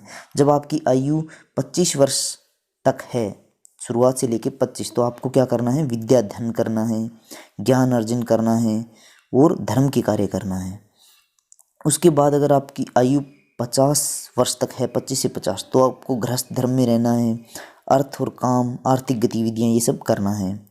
अब आपने जीवन को लगभग आधा जी लिया है, तो वानप्रस्थ, कि आपको वन में प्रवेश करना है। जीवन में जो भी किया उसका चिंतन करना है कि क्या सही है क्या गलत। और उसके बाद अगर 75 वर्ष से ऊपर आपकी आयु है तो भक्ति मार्ग अपनाना है और सब कुछ ईश्वर पर छोड़ देना है। तो इस प्रकार ये बातें देखने को मिलती है। तो यहाँ से अगर हम देखें तो धर्म की बात हो रही है, अर्थ की बात हो रही है, काम की बात हो रही है, और जो ये चिंतन हो रहा है और भक्ति मार्ग अपना रहा है, इसका मतलब क्या है? भक्ति और चिंतन, यानी कि यहाँ पर जो भी हो रहा है वो मोक्ष के लिए हो रहा है। एक तरह से ये मोक्ष के लिए हो रहा है। और यहाँ पर देखिए अर्थ के लिए, धन के लिए, ये काम यानी कि भोग विलास, और ये धर्म यानी कि ज्ञान से संबंधित कार्य। तो इस प्रकार ये 4 यहाँ से हमें क्या मिल जाते हैं? 4 पॉइंट जो मिलते हैं इन्हें कहा गया है पुरुषार्थ। तो इस प्रकार 4 पुरुषार्थ की संकल्पना भी देखने को मिलती है उत्तर वैदिक काल में। धर्म, अर्थ, काम, मोक्ष, ये 4 पुरुषार्थ हो गई। और हमने देख लिया कि जो आश्रम व्यवस्था थी, जैसे संन्यास हो गया, वानप्रस्थ हो गया, गृहस्थ हो गया, तो ये सब जो है ये भी इसी काल में है। आश्रम व्यवस्था हो या पुरुषार्थ हो, दोनों ही उत्तर वैदिक काल की देन मानी गई है। अगर हम देखें धार्मिक स्थिति, तो वो कैसे बदलती है उत्तर वैदिक काल में पूर्व वैदिक काल की तुलना में।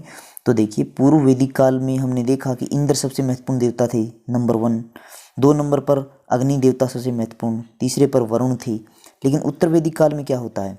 सबसे महत्वपूर्ण देवता हो जाते हैं प्रजापति, जो निर्माण के देवता थे। पूर्व वैदिक काल में हमने देखा था कि प्रार्थनाएं हो रही थी, क्योंकि ऋग्वेद में सिर्फ प्रार्थनाओं का उल्लेख था। लेकिन उत्तर वैदिक काल में प्रार्थनाएं नहीं हो रही है, अब यहाँ पर यज्ञ होने लगे थे, का धार्मिक कर्मकांड होने लगे थे, राजा की छवि बनाई जा रही थी, जो छवि बनाने का कार्य ब्राह्मण लोग कर रहे थे, और जो अनाज था वो आहुतियों के रूप में यज्ञों में डाला जा रहा था, और लाभ ब्राह्मणों को मिल रहा था क्योंकि भाई ब्राह्मण छवि बना रहे थे। तो इस प्रकार स्थिति जो बहुदेववाद की स्थिति थी पूर्व वैदिक काल में, वो अब कर्मकांड में बदल जाती है। और इससे एक तरह से जो तीनों वर्ण व्यवस्था है इसमें फूट भी देखने को मिलती है। वैश्य वर्ग, शूद्र वर्ग और क्षत्रिय वर्ग ये नाराज दिखाई देते हैं ब्राह्मण से, क्योंकि इनका मानना था कि ब्राह्मण लाभ ले रहे हैं लेकिन इनको उतना लाभ नहीं हो रहा है। क्षत्रिय इसलिए नाराज थे क्योंकि वो जोखिम का कार्य कर रहे थे, कबीले की सुरक्षा कर रहे थे, शूद्र सेवा किए जा रहे थे, और वैश्य जो थे अनाज उपजा रहे थे या और कार्य कर रहे थे। लेकिन लाभ की स्थिति में कौन थे? ब्राह्मण, क्योंकि वो दक्षिणा के रूप में बहुत ज़्यादा मात्रा में धन ले रहे थे। तो वर्ण व्यवस्था में इस प्रकार फूट दिखाई देती है। तो इस फूट में क्या होता है, कुछ क्षत्रिय होते हैं वो समझते हैं कि ब्राह्मण इसलिए लाभ ले रहे हैं क्योंकि वो ज्ञान में श्रेष्ठ हैं। ज्ञान जो भी था वो ब्राह्मणों को था, मंत्रोच्चारण जो भी वेदों का ज्ञान वो ब्राह्मणों का था। तो इस प्रकार जो क्षत्रियों ने क्या किया, उन्होंने ज्ञान प्राप्ति की और उपनिषदों की रचना की। तो ज्ञान मार्गी उपनिषदिक विचारधारा की शुरुआत होती है। और ये ज्ञान क्या था? वेदों से हटकर उपनिषदों की रचना होती है। ये क्षत्रियों ने किया। कुछ क्षत्रिय हुए जैसे राजा जनक हुए, विश्वामित्र हुए, ये क्या थे? क्षत्रिय वर्ग से आते हैं, लेकिन इन्होंने ज्ञान के द्वारा ब्राह्मणों को चुनौती दी। तो हम महाजनपद काल अभी हम नहीं पढ़ेंगे, आगे जब पढ़ेंगे अगली क्लास में तो महाजनपद काल पढ़ेंगे। वहाँ आप सब जानते होंगे कि महावीर स्वामी और गौतम बुद्ध का जिक्र आएगा। तो वो क्या थे? क्षत्रिय वर्ग के थे, इनके पिता राजा थे, लेकिन ये क्या है, इन्होंने ज्ञान का मार्ग अपनाया। और ये किस रूप में विख्यात हुए? एक प्रकार से विद्वान के रूप में, यानी कि ब्राह्मण वर्ग से जिनको ज्ञान में प्रबुद्ध माना जाता है, उस रूप में इनकी पहचान होती है, न कि एक क्षत्रिय के रूप में इनकी पहचान होती है। तो वर्ण व्यवस्था में जो फूट के कारण मैं आपको बता चुका हूँ कि क्षत्रिय वर्ग मान रहा था कि वो सुरक्षा कर रहा है, लेकिन लाभ किसको मिल रहा है? ब्राह्मणों का। क्योंकि अगर आपको अपना मोक्ष के लिए या कुछ भी करवाना है तो यज्ञ में बीच में कौन आ गया? ब्राह्मण वर्ग। ब्राह्मण वर्ग बीच में है तो लाभ ब्राह्मण ले रहे थे कि हम ही हैं जो आपका भला कर सकते हैं यज्ञों के माध्यम से। वैश्य वर्ग क्यों नाराज था? क्योंकि वैश्य वर्ग कृषि कर रहे थे, पशुपालन, व्यापार, ये सब कार्य कर रहे थे, अनाज उपजा रहे थे, लेकिन वो अनाज जा कहाँ रहा था? आहुतियों के रूप में यज्ञों में जला दिया जा रहा था। इसलिए वैश्य वर्ग नाराज दिखाई देता है। और यहाँ पर एक प्रश्न ये भी बनता है कि अन्यस्त बलीकृत किसे कहा गया है? ये प्रश्न बनता है, काफ़ी इम्पोर्टेंट प्रश्न है ये। तो 3 वर्ण दिए जाएंगे आपको, क्षत्रिय, शूद्र, वैश्य या ब्राह्मण। तो आपको वैश्य वर्ण को टिक करना होगा, क्योंकि जो कर देने वाले थे वो वैश्य थे। ब्राह्मण श्रेष्ठ थे, वो कर नहीं दे रहे थे। क्षत्रिय कर लेने वाले हो गए, और उसमें अगर देखें तो शूद्र भी कर नहीं दे रहे थे क्योंकि वो स्थिति में नहीं थे। तो इस प्रकार एकमात्र जो करदाता था वो क्या था? वैश्य वर्ण। तो इस प्रकार इसको एक अन्यस्त बलीकृत कहा गया है।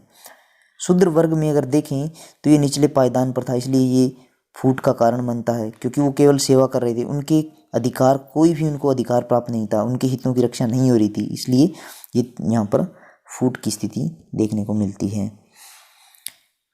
कर्मकांड के विरोध में उपनिषदों की रचना हुई, ये हम जिक्र कर चुके हैं। और ज्ञान के मार्ग के रास्ते मोक्ष प्राप्ति की जा सकती है, ये बातें उपनिषदों में लिखी गई थी कि तो ज्ञान किसकी देन है? उपनिषदों की देन मानी जाती है ज्ञान। उपनिषदों में ब्रह्म को श्रेष्ठ माना गया, ब्रह्म को, लेकिन ईश्वर को नहीं माना गया। ये नहीं कहा गया उपनिषदों में कि ईश्वर श्रेष्ठ है और उसकी पूजा करो। इनका मानना था कि जो आपके अंदर अंश है, हर जीव के अंदर, प्रकृति में, पेड़ पौधे, जीव जंतु, सब में ब्रह्म है, और यही जो अंश है इसको ब्रह्म कहा गया है। यानी हर जीव में जो भी अंश है ईश्वर का, वो ही ब्रह्म है। अब कुछ प्रश्न यहाँ से पूछे जाते हैं कि प्रमुख वाक्यांश की ये कहाँ से लिया गया है, तो ये मैं आपको बता देता हूँ। 8-10 पॉइंट है। जैसे गायत्री मंत्र कहाँ से लिया गया है? ऋग्वेद के 3रे मंडल से। और आप जानते हैं कि ये विश्वामित्र की देन है गायत्री मंत्र, विश्वामित्र, ठीक है। शूद्र शब्द का सबसे पहले उल्लेख ऋग्वेद में मिलता है 10वें मंडल में, पुरुष सूक्त में। इसकी जिक्र हम कई बार कर चुके हैं, जिसमें नदी सूक्त भी एक सूक्त है। गोत्र शब्द का सबसे पहले उल्लेख कहाँ मिलता है? अथर्ववेद में मिलता है। अथर्ववेद तो बहुत ही महत्वपूर्ण है। पृथुवेद ने एक वैज्ञानिक का उल्लेख मिलता है जो कृषि वैज्ञानिक थे। पशुओं की वृद्धि की कामना अथर्ववेद में की गई है। और अंग और मगध क्षेत्र का उल्लेख जो था व्रात्य क्षत्रिय का गया, वो भी अथर्ववेद में देखने को मिलता है। इसके अलावा अगर हम देखें तो राजा के निर्वाचन की बात भी मैंने आपको बताई थी अथर्ववेद में। तो इस प्रकार अथर्ववेद काफ़ी इम्पोर्टेंट है। और राजतंत्र की उत्पत्ति ये ऋग्वेद में देखने को मिलती है। तो चाहे शूद्र शब्द हो या राजतंत्र की उत्पत्ति हो, ये दोनों कहाँ से हैं? ऋग्वेद से हैं। और गायत्री मंत्र तो ऋग्वेद से है ही। 4 आश्रम ब्रह्मचर्य, गृहस्थ, वानप्रस्थ और संन्यास, जिसका अभी हमने पढ़ा, वो ज्वालोपनिषद से देखने को मिलती है, जो कि यजुर्वेद से लिखा हुआ है। ज्वालोपनिषद किस वेद पर आधारित है? यजुर्वेद से आधारित है। तो यजुर्वेद पर देखने को मिलता है ज्वालोपनिषद। अब अगर कुछ बातें देखें जैसे कि उपनयन संस्कार, इसके अलावा अगर हम देखें ये 4 बातें, विंध्य पर्वत से नर्मदा नदी निकलती है, बाढ़, समुद्र, तो ये सब कहाँ से है? शतपथ ब्राह्मण ग्रंथ से। ये सब चीज़ें कहाँ हैं? शतपथ ब्राह्मण ग्रंथ से, जो सबसे बड़ा ब्राह्मण ग्रंथ है। सबसे बड़ा उपनिषद नहीं है, सबसे बड़ा उपनिषद क्या है वो आप कमेंट बॉक्स में मुझे बताएंगे कि सबसे बड़ा उपनिषद कौन सा है। तो ये पॉइंट आप ध्यान रखिएगा। इसको आप ऐसे याद रख सकते हैं जैसे कि मान लीजिए एक पर्वत है, विंध्य पर्वत है, यहाँ पर बारिश हो रही है, यहाँ से एक नदी निकली, तो नदी हो गई नर्मदा। अब नर्मदा में बाढ़ भी आ सकती है और ये जाके मिल रही है समुद्र में। तो आप इससे याद रख सकते हैं कि पर्वत, विंध्य पर्वत, नर्मदा नदी, बाढ़ और समुद्र, ये सब चीज़ें कहाँ हो गई? तो ये शतपथ ब्राह्मण ग्रंथ में है, बस ऐसे याद रखिए। उसके बाद देखिए पुनर्जन्म की अवधारणा कहाँ मिल रही है? बृहदारण्य उपनिषद में। याज्ञवल्क्य और गार्गी के बीच जो संवाद हुआ, दार्शनिक संवाद, दार्शनिक बात, वो कहाँ मिल रही है? बृहदारण्य उपनिषद में। याज्ञवल्क्य और गार्गी, ये मैंने आपको बताया था कि गार्गी क्या थी? उत्तर वैदिक काल की एक विद्वान क्षत्रिय थी। और इसी प्रकार का एक दार्शनिक संवाद यहाँ भी देखने को मिलता है, यानी कि यमराज और नचिकेता के बीच में। वो कहाँ मिलता है? कठोपनिषद में। तो इन दोनों में कन्फ्यूजन बच्चों को अक्सर होती है, तो मैं थोड़ा दूर करने की कोशिश करता हूँ।